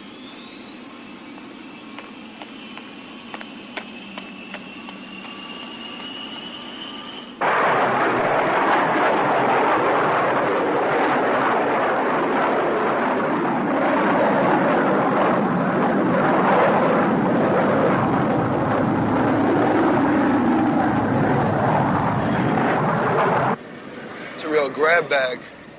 He could have been planning a hijacking. I better notify the FBI.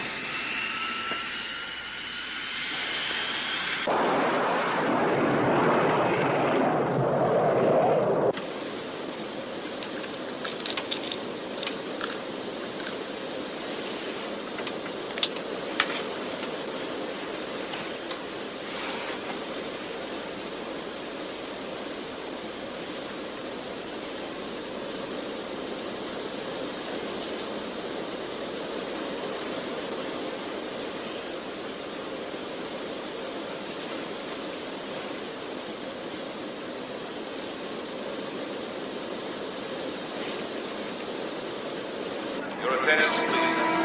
Flight 40 Los Angeles will be delayed for 30 minutes. Your attention. Flight 40 Los Angeles will be delayed for 30 minutes.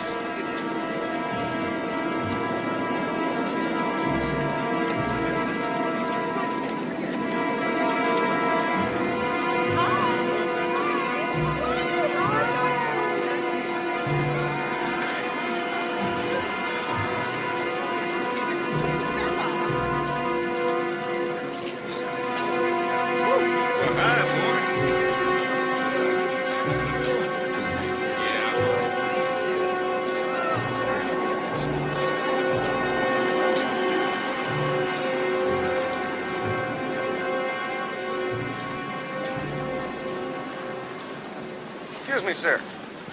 My name is George Valenzuela, Special Agent, FBI. I'd like to talk to you. What is it? What's the matter? Could you tell me your name, sir? Richard Foley. What's this all about? I didn't do anything. Would you follow us, please? You've got two sets of identification. A doctor, Charles Rayner, and a driver's license with Richard Foley. Now, who are you, anyway? Dr. Charles Rayner.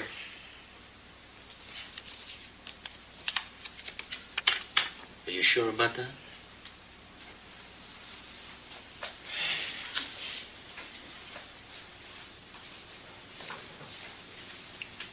What's the disguise for? I like traveling incognito. Is that so?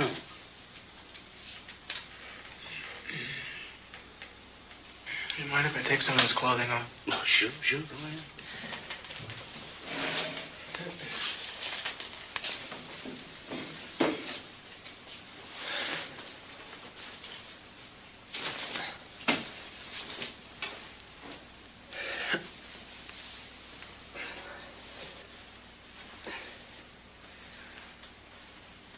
Probably think you got some big-time criminal here, huh?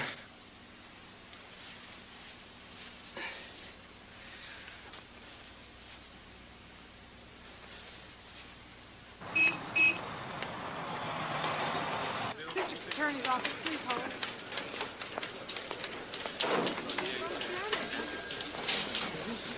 Oh, Bill, got a minute for me? I got a hearing at 2. I need your advice on this.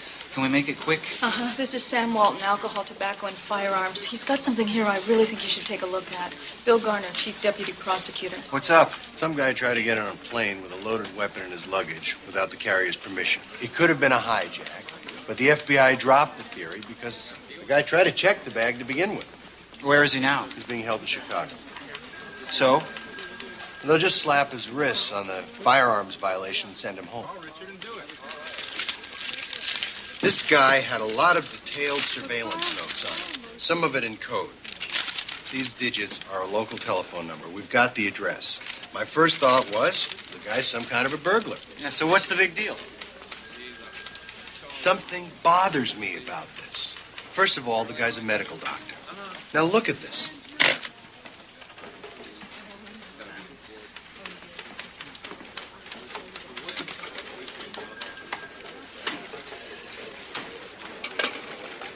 I mean, what in hell is a doctor doing with surveillance notes and all these burglar tools? That Bowie knife has been surgically sharpened on both sides. Nah, this guy's no burglar. He wants to hurt somebody. My God, it was him. I did see him. In the morning, across the street. I'd swear it was him. But he looked different. He looked heavier and with longer hair. He was wearing a cap pulled way down and a dark coat.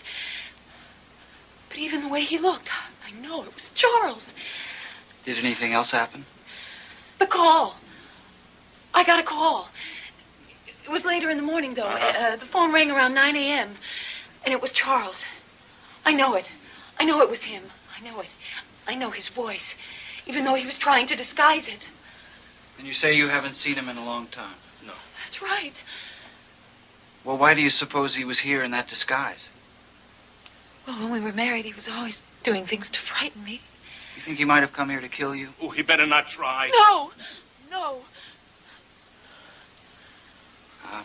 Listen, do you mind if we look around just a little bit longer? Please do whatever you have to. Right, well, if we find anything else out, we'll let you know. Thanks very much. Thank you.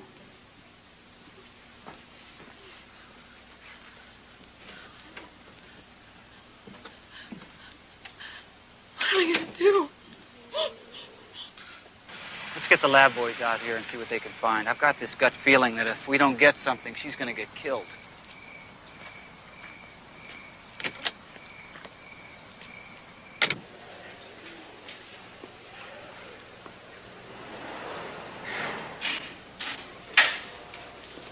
Doc, you're out.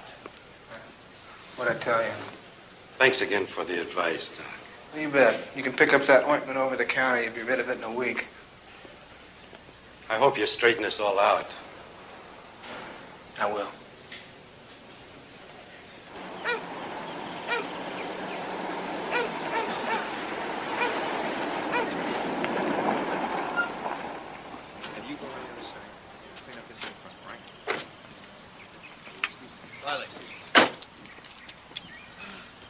Well? Nothing so far. Well, keep at it. Their priest showed up an hour ago. Went through the entire school. Actually sprinkled holy water all over the place. Maybe you'll have better luck than we had. Well, we need all the help we can get.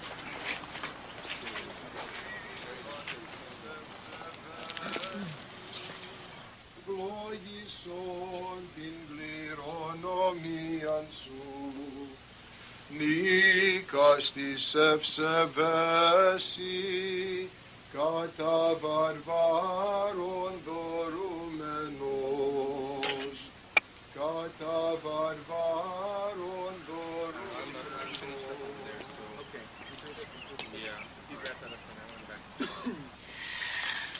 Μα μου βοηθήσει. Θα σε βοηθήσει.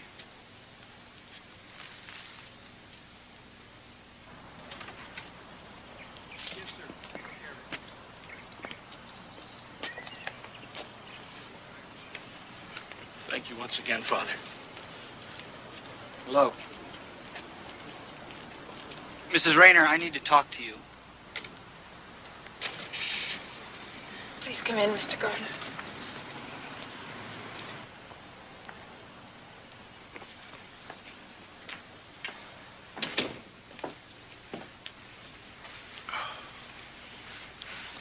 Can I get you some coffee? No, thanks very much. Well, if you need something, we'll be in the kitchen.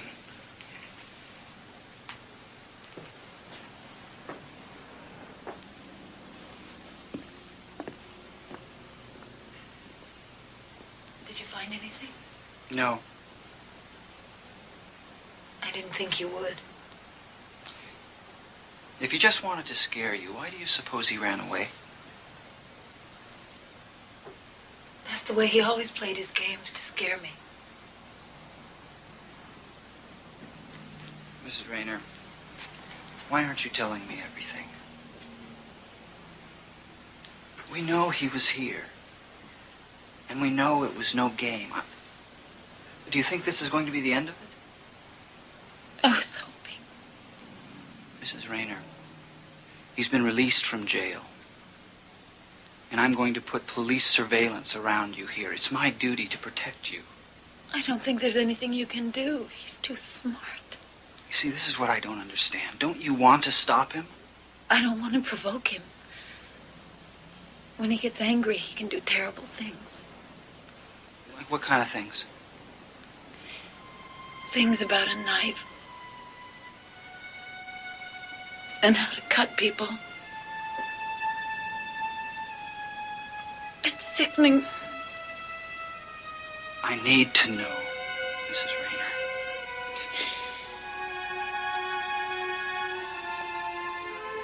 After he cut them, he would put safety pins in their eyes and take them to the swamp and kill them with explosives. Explosives?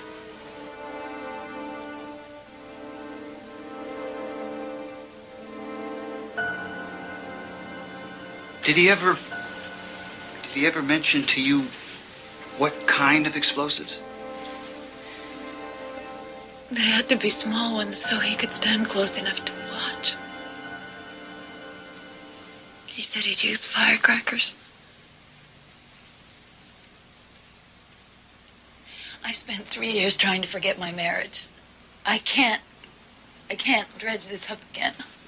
Goodbye, Mr. Garner. I'm sorry. Please.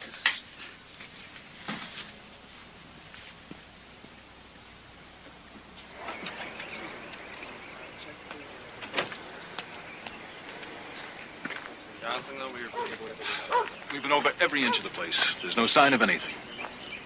Well, go over it again, Riley. Did you check the moldings? Yeah. Did you sweep the floor? Yeah. Good. Check under the toilet seat. For what?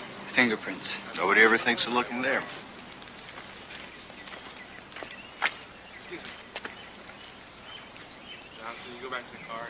Okay, I got it. I can't believe she knew everything that was in that briefcase without ever seeing it. My instincts were right about this thing.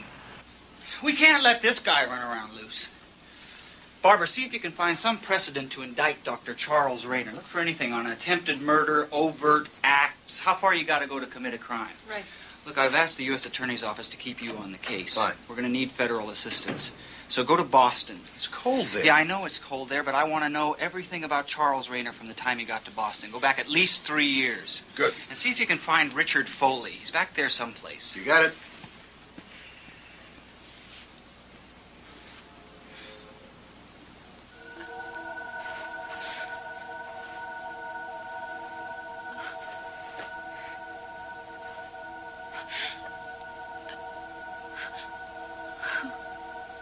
Don't you ever run from me, Catherine.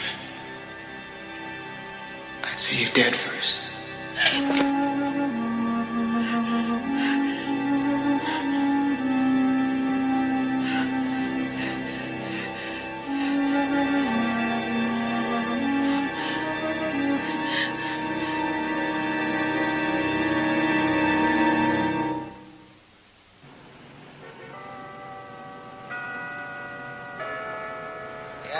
That's Richard Foley, all right. Can you tell me how you met him? It was over a year ago. Wants to know if I got a room to rent. Strange fella. Got a real funny look. Then he says, would I be willing to let him get his mail at my place? Say, pay $5 a month. He gave me some money to start. Only mail he ever got was a Social Security card and their driver's license. Thank you, Mr. Gillis. We may need your testimony at a later date.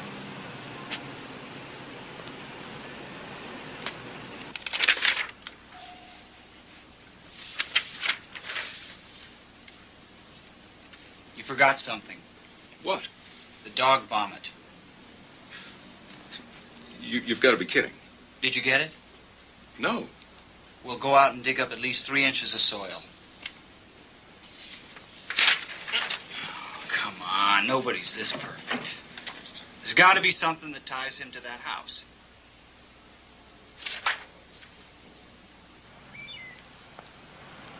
Has he been here long? Most of his adult life. He was in our adolescent unit before that.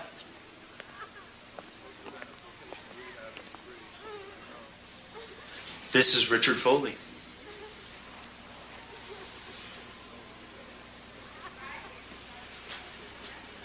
Could he have been treated by Dr. Charles Rayner? Doctors from County Hospital often treat our patients as part of their service. Mrs. Rayner, let's stop kidding ourselves, okay? Your ex-husband went through an elaborate scheme to establish a new identity. He took the name of a Boston mental patient named Richard Foley.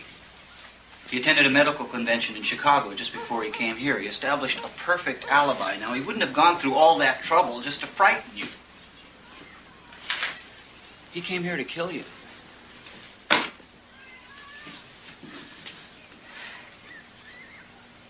What do you want from me? You've made it abundantly clear how painful it is for you to recall the past. But please, I need the whole story of your marriage. I need any details you can give that will help me prosecute Charles Rayner. Oh, Mommy, Yes, honey? Mommy, can I go off to Jimmy's to play? Yes, you can. But go find Grandma first, okay? Okay, have fun. Don't forget your jacket. It's a nice boy you got there. Thank you. Have you ever considered what would become of him if anything happened to you?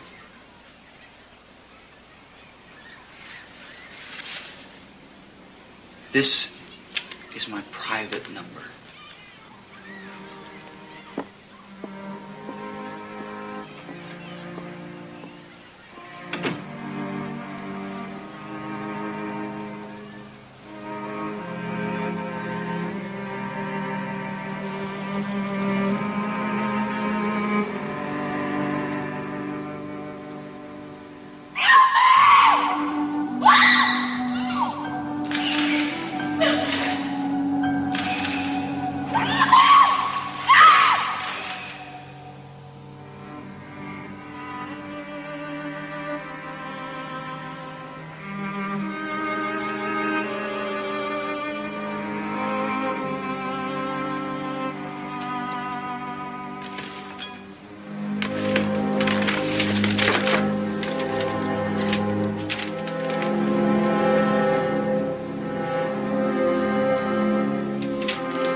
Mr. Garner?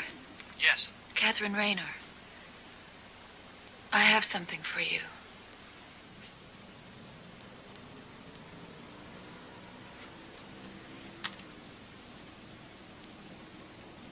This guy is a monster.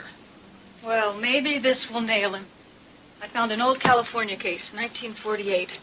A man told someone he was going to kill his wife. He went to her house with a loaded gun. The police were waiting when he got there. Now, the court ruled that once the intent to commit a murder is clearly shown, then the taking of a loaded gun to the place where the crime is to be committed may be sufficient for the jury to find the defendant guilty of attempted murder. And he had a gun in his briefcase. All right, okay. Okay, now, with this and with what we have in Boston, we have enough to push the feds to bring him back to Albuquerque on the gun charge, and then it's our turn. And we arrest him on a state charge of attempted murder.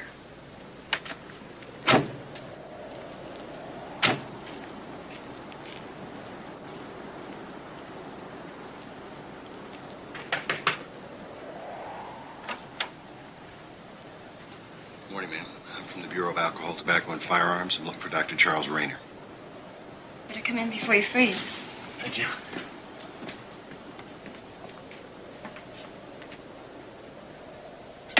He's kind of busy right now. Is there something I can help you with? I'm his wife. I have a warrant for his arrest. Just 1 minute, please.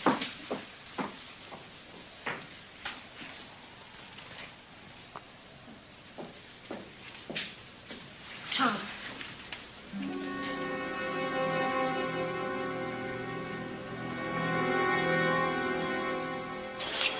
You Dr. Charles Rayner? Yes, I am. I'm Investigator George Taylor from the Office of Special Prosecutor William Garner. I have a warrant for your arrest for attempted murder. I'm Dr. Rayner's attorney, Edward Reichman. I've advised my client not to answer any questions. Please do not ask him any. I have no questions for the doctor.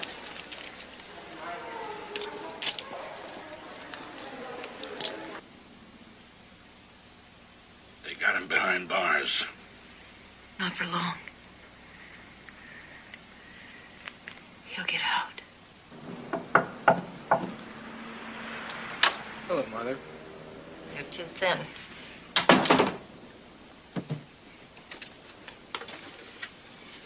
You're not taking care of yourself. Can't let her ruin your health. Should have just hired a local attorney. Somebody who knows how to handle the folks here.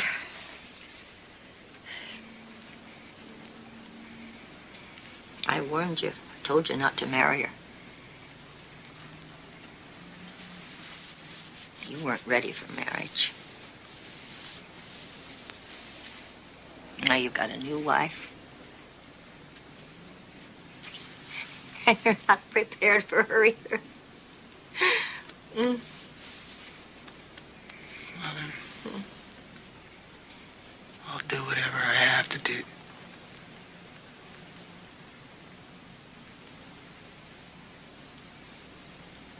I've always planned to win.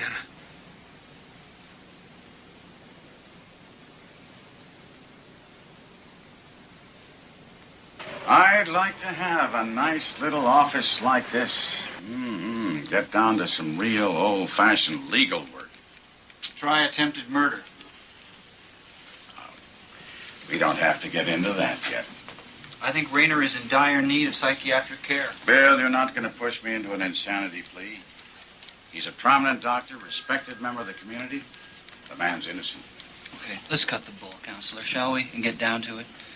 You're here because you want to see who your opponent is. And I'm talking to you for the same reason. And if we're worth a damn, we both check each other out. Well, I've made a few inquiries, if you want to call that checking.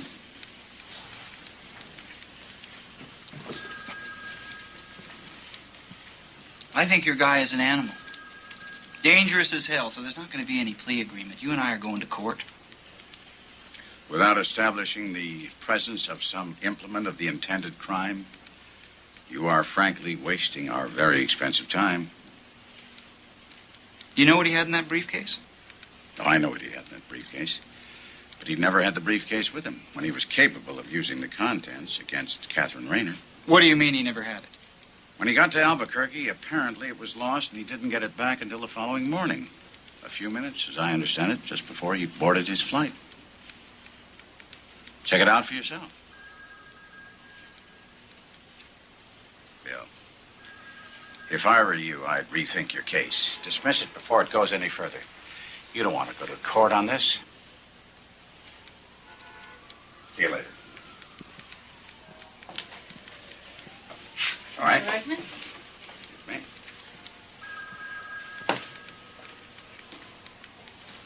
What is it?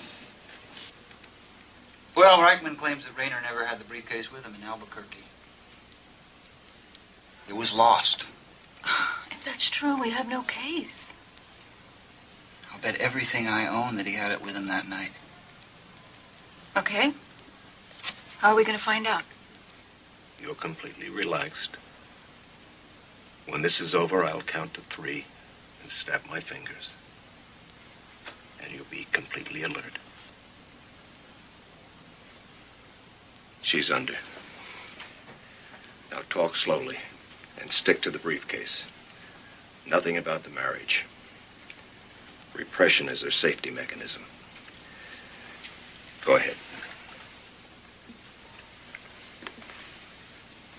Catherine, open your eyes. Now, on the wall, there is a screen. And on that screen, you see everything that happened on the morning of December 6th.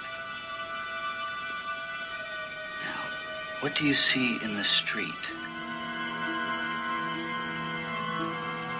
Man. You see a man. Yes. And where do you see this man? He's across the street. And what is he doing? He's looking at the house.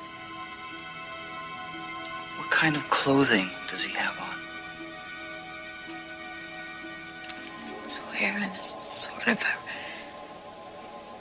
He's wearing a black coat. And a thing on his head. Dark. Just see dark on his head. Look real close now. Magnify the picture. Now, what's he got on his head?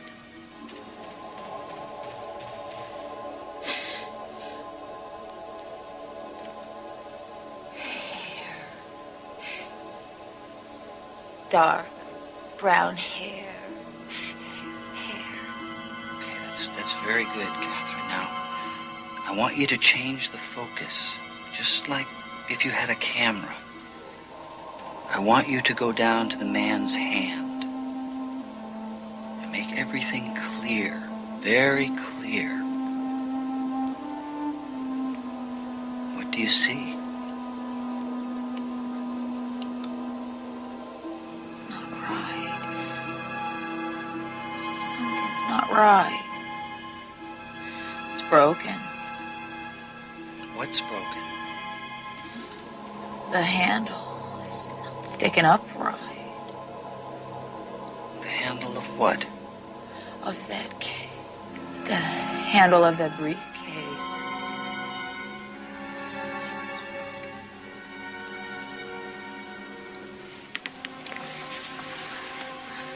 He did have it with him. Now all I have to do is prove it. I mean, there's just no way that she could have described that broken handle unless she actually saw that briefcase. Sure, I remember. Caused a hell of a scene. He was angry as hell. Helped him fill out a claim form. You mean this? Yeah, that's it. I remember that guy all right. He had on a wig and a fake mustache. Looks like he had 2 pair of clothes on, too. I remember him getting mad as hell. We're very interested in how that case was found. Checked on that. Chicago showed a not ad on the teletype. But Clerk Greer, who signed this lost claim form in the morning, marked it found Albuquerque. Now, how does a case get checked through Chicago, arrive in Albuquerque, and be lost till the next morning?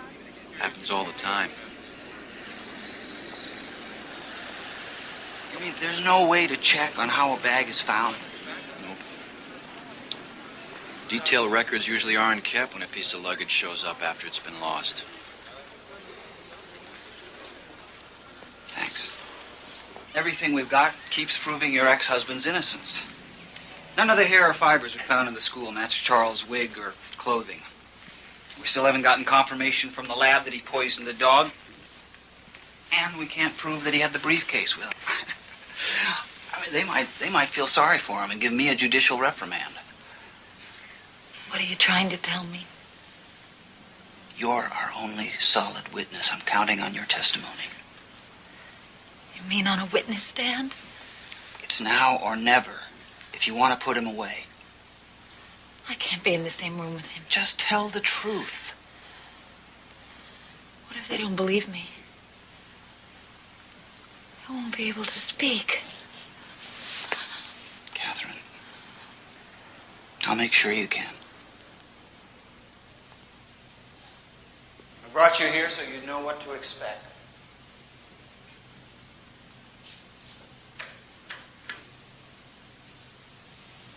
This is it. Have you ever been inside a courtroom before? Oh, I went with a friend for a speeding ticket. Well, this is going to be completely different. This whole room is going to be packed. And everybody is going to be here for one case. The state of New Mexico versus Charles Rayner. Charles is going to be sitting right there. And you're going to be sitting over there, right behind me. God, he'll be right close to me. Staring at me. Come on, Catherine. This is the witness stand, Catherine.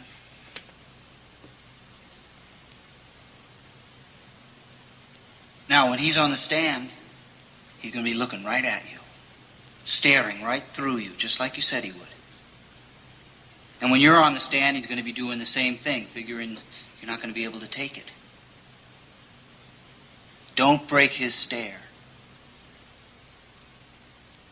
What if I can't? You can, and you will. Your eyes are going to meet his, and you're not going to look away. You're going to look right at him and show him that you're not afraid. The jury will watch you, and they'll watch Charles. Well, you'll fool them. He can fool everybody. He's been doing that for years. But you'll convince everybody. Just learn to read my face, Catherine. Just look at me, and you'll see how you're doing. Feel my confidence, my energy. This is your chance.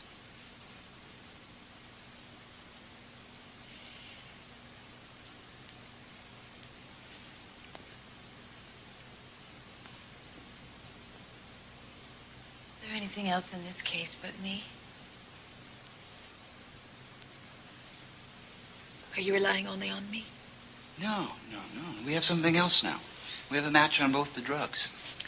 The capsule that was found at the school and where the dog got sick. It's something. But you're still our case.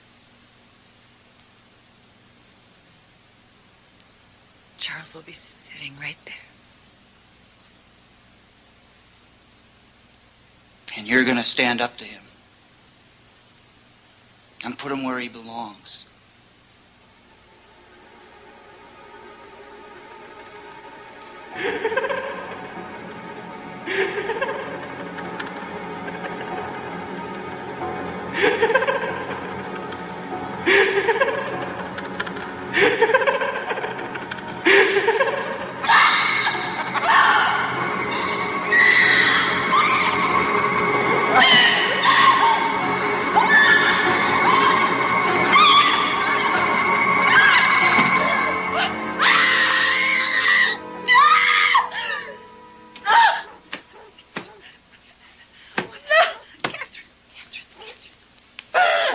Oh, Mama, it's all coming back. I can't stand it. I can't. It's all right. Oh. I'm sorry.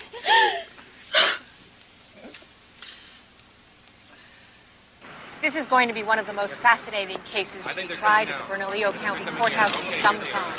Renowned attorney Edward Reichman is representing the defendant, Dr. Charles Rayner. They're expected to arrive at any moment. Yeah, Mr. Reichman. Excuse me. Mr. Reichman, get a question, please. Dr. Rayner, will you be taking the stand? No questions. Dr. Rayner, have you tried to contact your wife personally? Mrs. Rayner, any thoughts? Mr. Reichman, do you know how long this trial will last?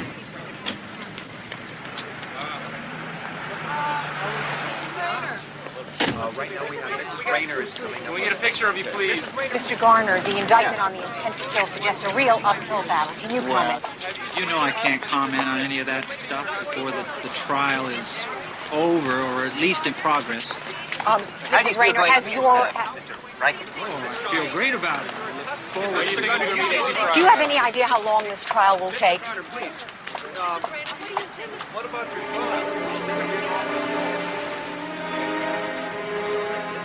Good morning, Catherine. Come on. Get a hold of yourself. Okay? I'm okay. Miss Rayner, one more question, please. One more question, please. What do you feel about Charles having his new wife here, please? Charlotte, I don't want you in that courtroom. He wants me there. No, I don't care what he wants. If you want your son to be a free man, you'll listen to me. You will create the wrong image. I'm his mother. Isn't that important? Not in there. We want him to appear confident and independent. He's not a child.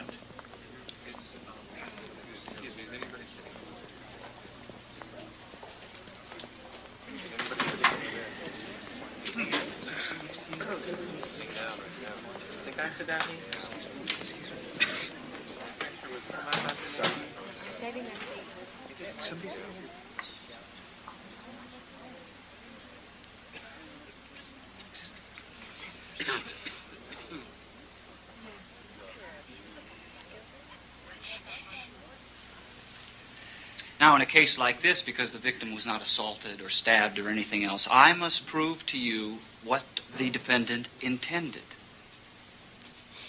You decide who recalls, who remembers, who is accurate in their testimony, who is mistaken, and if it applies, who is not telling you the truth. But the facts are yours, and no one else's. Charles Rayner reached a point in his own thinking that no matter where he turned, he felt he was wrong. He wanted to stay married. He loses that. He wanted a child. He loses that. He wanted to see his child. He loses that. We're admitting the suit with the padding and the mustache and the wig in the name of Foley, and that he took a plane from Chicago, Illinois to Albuquerque, New Mexico. Primarily, you could say, to murder his ex-wife. Yes, he went further. But he changed his mind. And he abandoned the attempt. This indictment is nothing more than a little piece of paper. It means nothing. Ladies and gentlemen, the truth in this case is that Charles Rayner is not guilty.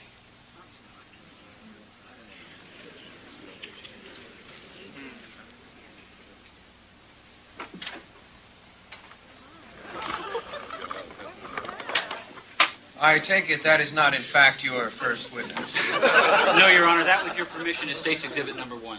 You may call your first witness. State calls Peter Voss. Will you state your name, please? Peter Voss. And how are you employed? I'm a ticket agent for American Airlines. I refer you to State's Exhibit number 1. Do you recognize the disguise that Charles Rayner wore? Your Honor, this testimony is unnecessary. We will stipulate to all of this. We don't deny any of this.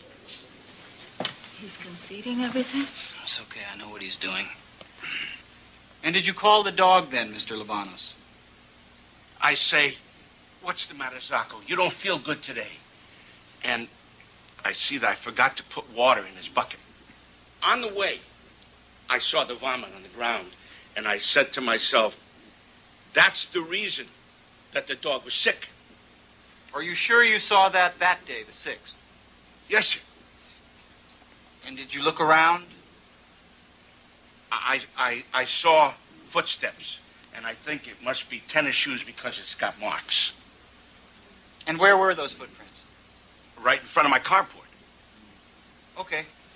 That's all the questions I have. You may cross-examine. Well, thank you. I have no questions, Your Honor. You may be excused, Mr. Libanos. Oh. Thank you. You're free to leave.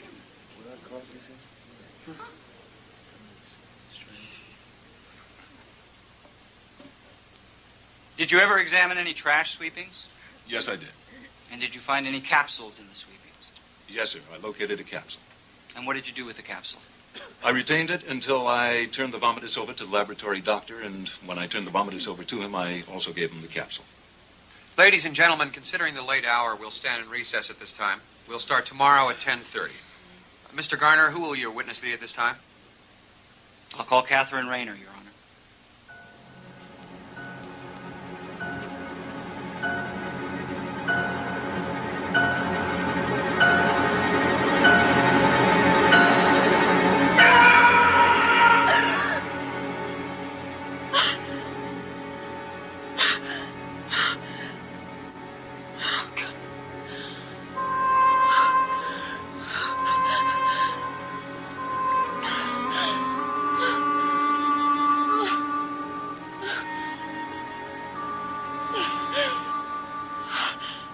Mr. Garner, you may call your first witness. That'll be Catherine Rayner, Your Honor.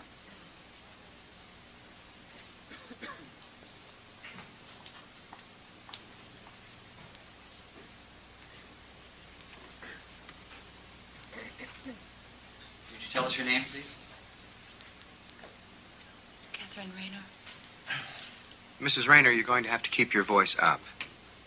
I'm sorry, Your Honor.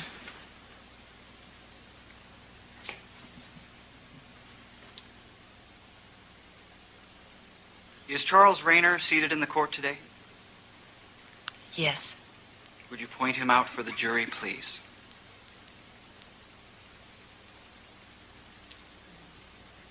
Let the record show that she is pointing to Dr. Charles Rayner, the defendant. The record may so reflect. During the course of your marriage, did you become pregnant and have a child? Yes. Would you tell us, if you could, when the difficulties began in relation to your becoming pregnant and having the child? The difficulties began before I was pregnant. But they accelerated during the course of the marriage. Which, of course, includes the pregnancy and having my son.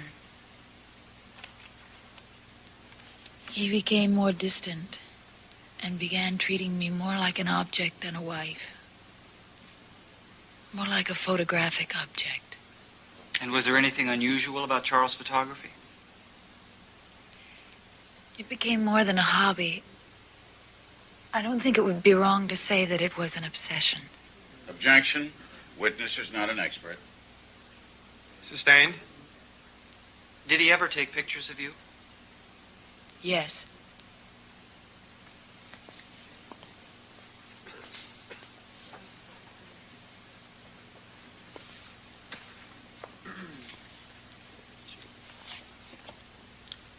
Could you describe for us the unusual circumstances when this picture was taken?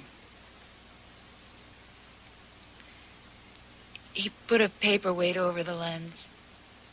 It makes the picture distorted. He wanted me to open my mouth, and I wouldn't do it. As I remember it, he kicked me because he had the camera in his hands. It hurt me.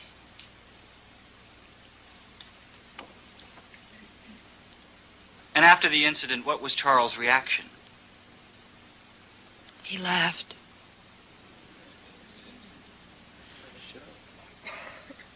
He always felt that whatever he did to me, no one would believe me because he was a doctor. Catherine, would you describe what weapons he discussed that he would use to torture someone?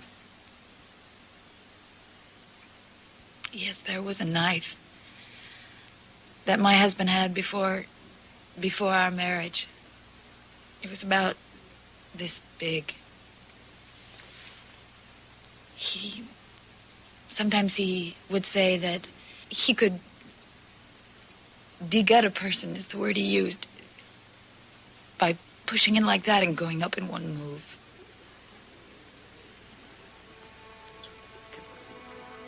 And there were safety pins and firecrackers and rope. So many other terrible things.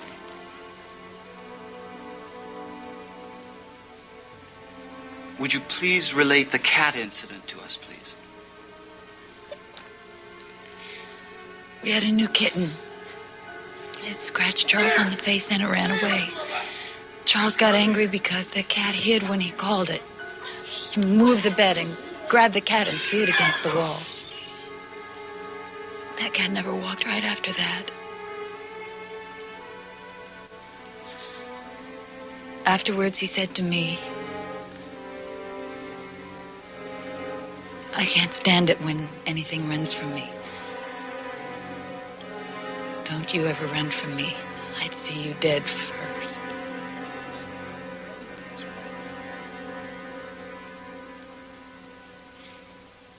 I have no further questions, Your Honor. We'll take a 15-minute recess. Mr. Reichman, will you be prepared to cross-examine the witness? Yes, Your Honor. You can just feel his hatred. He's gonna get me for what I'm doing. You'll never forget this. Every glance of his wishes you were dead. And that's why you're fighting, remember? And Reichman knows his best chance of winning is to make you look bad, so he's not going to pull any punches. So don't let him get to you. Come on, you're doing great. You're straightforward, you're convincing, and you look good. Now, it all depends on how you stand up to him. Okay? Okay?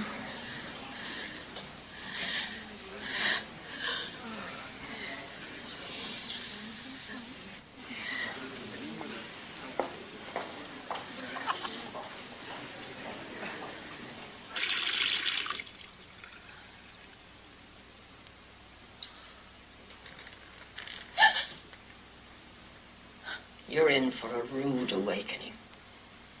You're going to lose.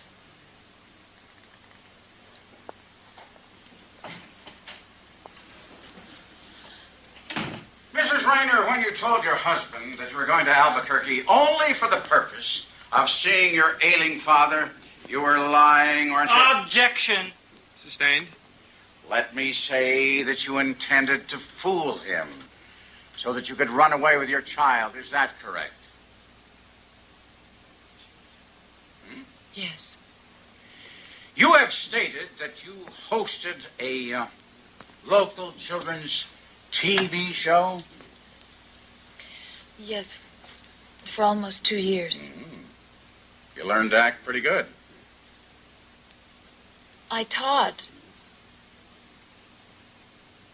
I noticed in your testimony today that whenever you were asked a question about your little boy, you always referred to the child as your son. I sometimes refer to him that way. Isn't it true, Mrs. Rayner, that you don't want your son to have anything to do with his father, your ex-husband? No, I don't think that's a true statement.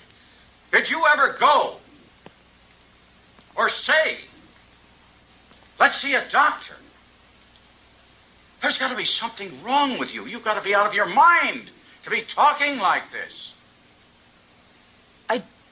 I did discuss the possibility. Discuss the possibility.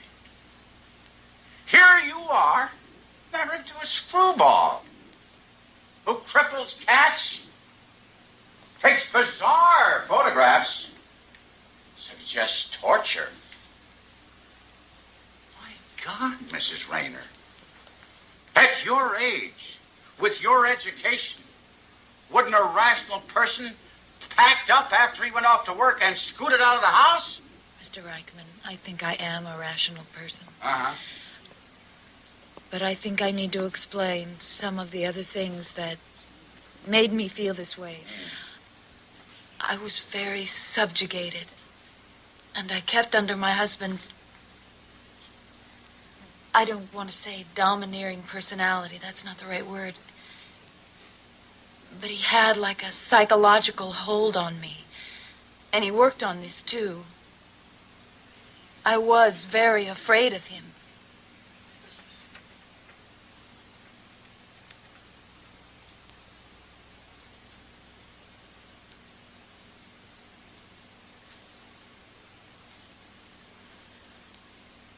But he did this gradually so that I felt that if I had said that to somebody, they might think that I was making it up or that something was wrong with me.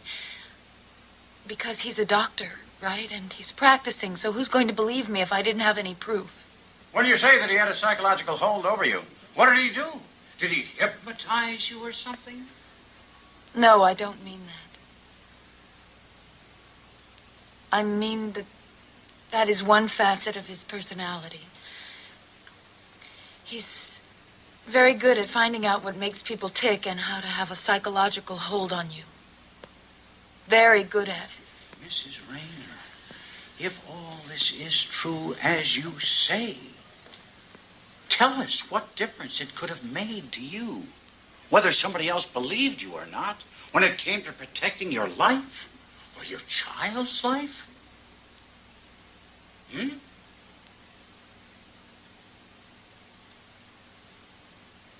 Your Honor, I have no further questions. Anything additional? No, I have nothing further, Your Honor. Dr. Rayner is dedicated to his profession. He was always ready to volunteer his services, day or night. He was a caring and sensitive physician. Would you tell the court and jury your name, please? Sally Rayner. And what is your relationship to Dr. Rayner? He's my husband.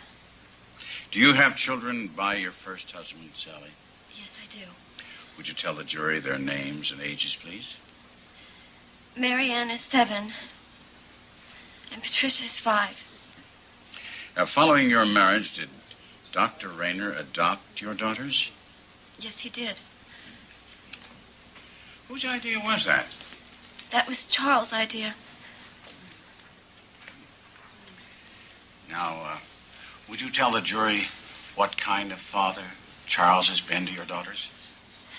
Charles is a marvelous father. Miss Bailiff, would you get the witness a glass of water, please? Charles is great with kids.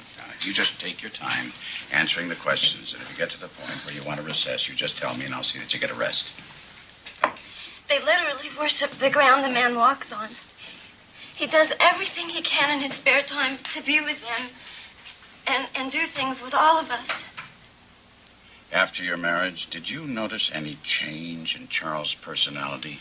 He courted you, but how has he behaved towards you since that time?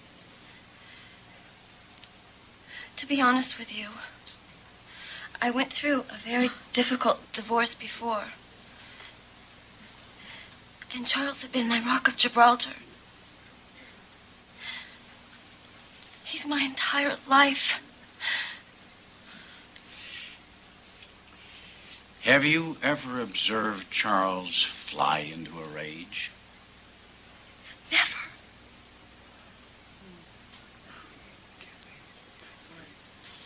Have you ever felt terrified of him? No. Have you ever had him approach you and try to discuss inappropriate things, such as torturing people? No.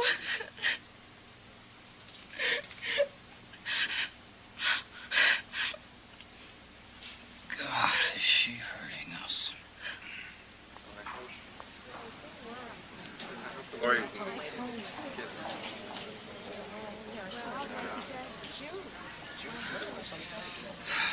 God almighty, little Sally really scored in there.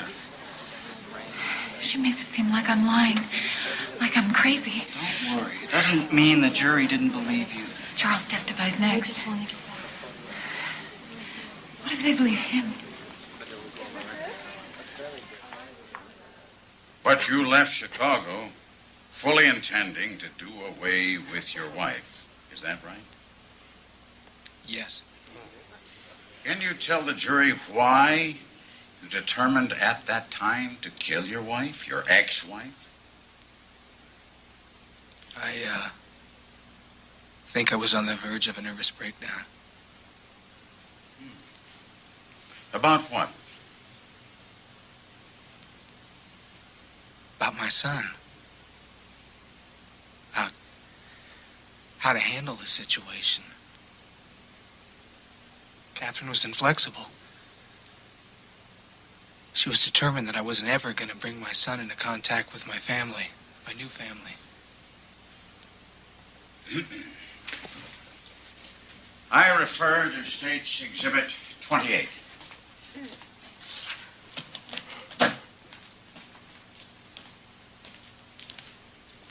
What is this? My briefcase with all the stuff in it. Stuff being the knife, gun, firecrackers, etc. Is that correct? Yes. And after you found yourself without it, what did you do? I filled out a search form at the lost baggage counter. I'm going to show you what has been entered as Defense Exhibit B. What is this? It's the form I filled out. Did you subsequently get your briefcase back? Later. So it seems, yes. When exactly did you change your mind about murdering your wife? When I arrived in Albuquerque, I realized it was... just couldn't do it. 4 years, and you come back. Were you still that mad? I wasn't mad. I was disturbed. Very much so.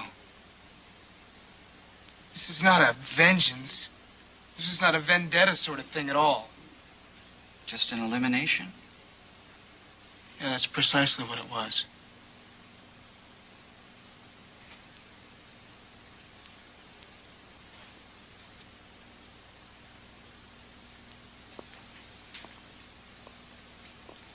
You were just going to eliminate her.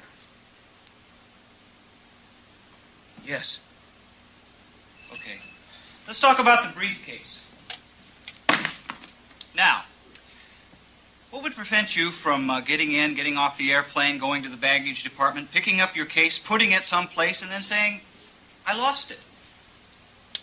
Well, the point in that would be that they would find it at the airport when I forced them to look all over for it. I made them look everywhere. I even made them look outside where they bring the bags in. Yeah, but if you didn't describe your briefcase accurately, how are they going to find it? Objection. Sustained. Did you describe that briefcase by telling them to look for type 43? Yes, I told the agent that. Yes. Is it your testimony that type 43 is the description of what that briefcase states 28 looks like? That is my interpretation.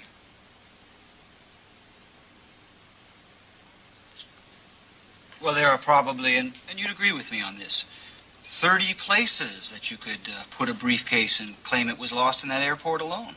No, I would not agree to that. Well, there's a lot of counters closed up there at that time of night. Isn't it a fact that you never lost that briefcase at all? No, that is not a fact.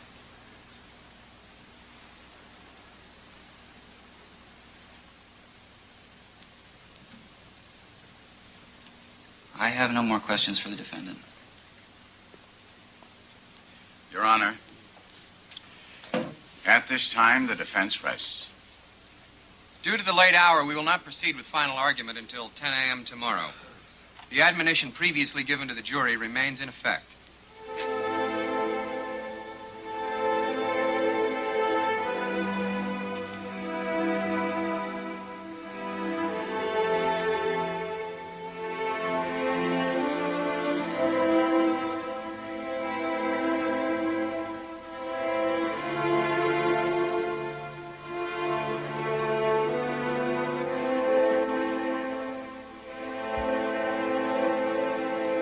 If a person thinks, I'm going to kill him, and then they do the acts of preparation, they gather up the tools, they buy the gun, they make plans, they make reservations, that's preparation. He can stop, and he should be allowed to. That's what we would hope for in our society.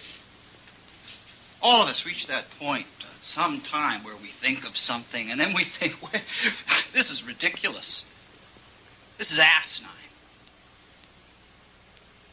If a person stops before he starts to act it out, no crime has been committed.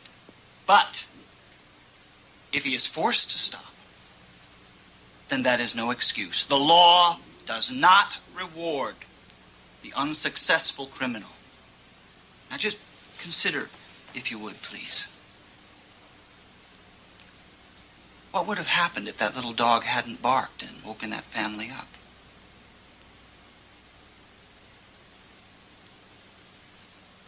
Each and every one of us, somewhere along the line, reaches a point of such utter helplessness and frustration that we are ready to tear our hair out and think of drastic steps. But what should the verdict be? Are there reasonable doubts? Is the lost baggage a reasonable doubt? Is Catherine's testimony a reasonable doubt? And is the fact that he never made any overt acts towards her a reasonable doubt? And what of Sally Rayner's testimony of her life with him? Is that a murderous life?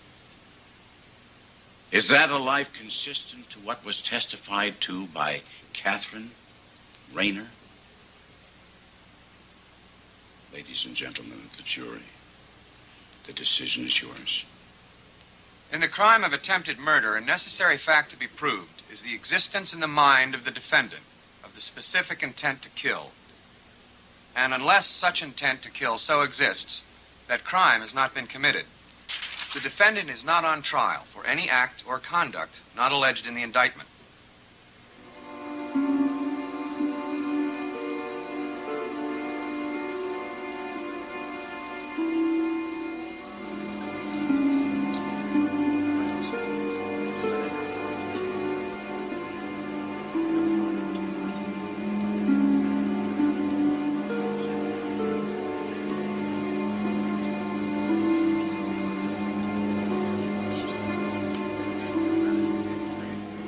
kept things from me because you were afraid to face me. I wanted to protect you from bad things. I only made you afraid to protect yourself. For this, I ask you to forgive me. You want me to forgive you for being a good man? I love you, Mama.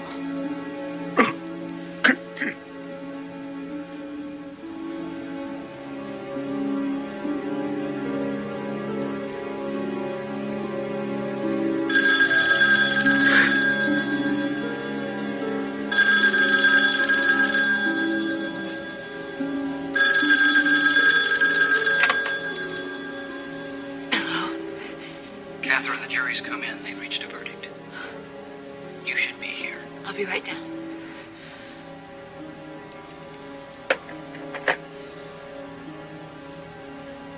They've reached a verdict.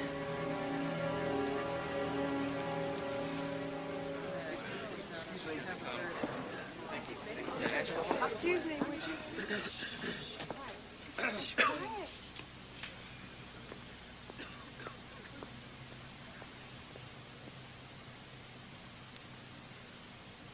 Mr. Jameson, you are the foreman of the jury? I am, sir. Has the jury arrived at a verdict? Yes, it has. Would you hand that verdict to the bailiff, please?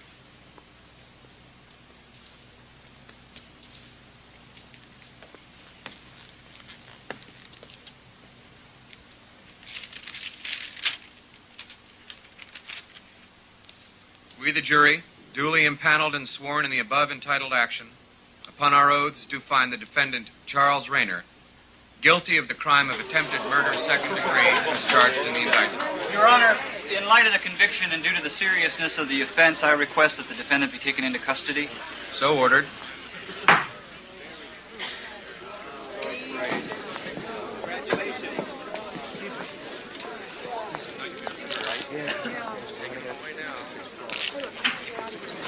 Guilty. Can I have a question, please? Dr. Rayner, do you have any comments? Julie's tells you, there's any appeal. And you, Mrs. Rayner, why did you ever marry him? You ruined his life!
Celebrated performances from the biggest stars. Powerful stories based on the drama of real life. Next on Encore's True Stories channel.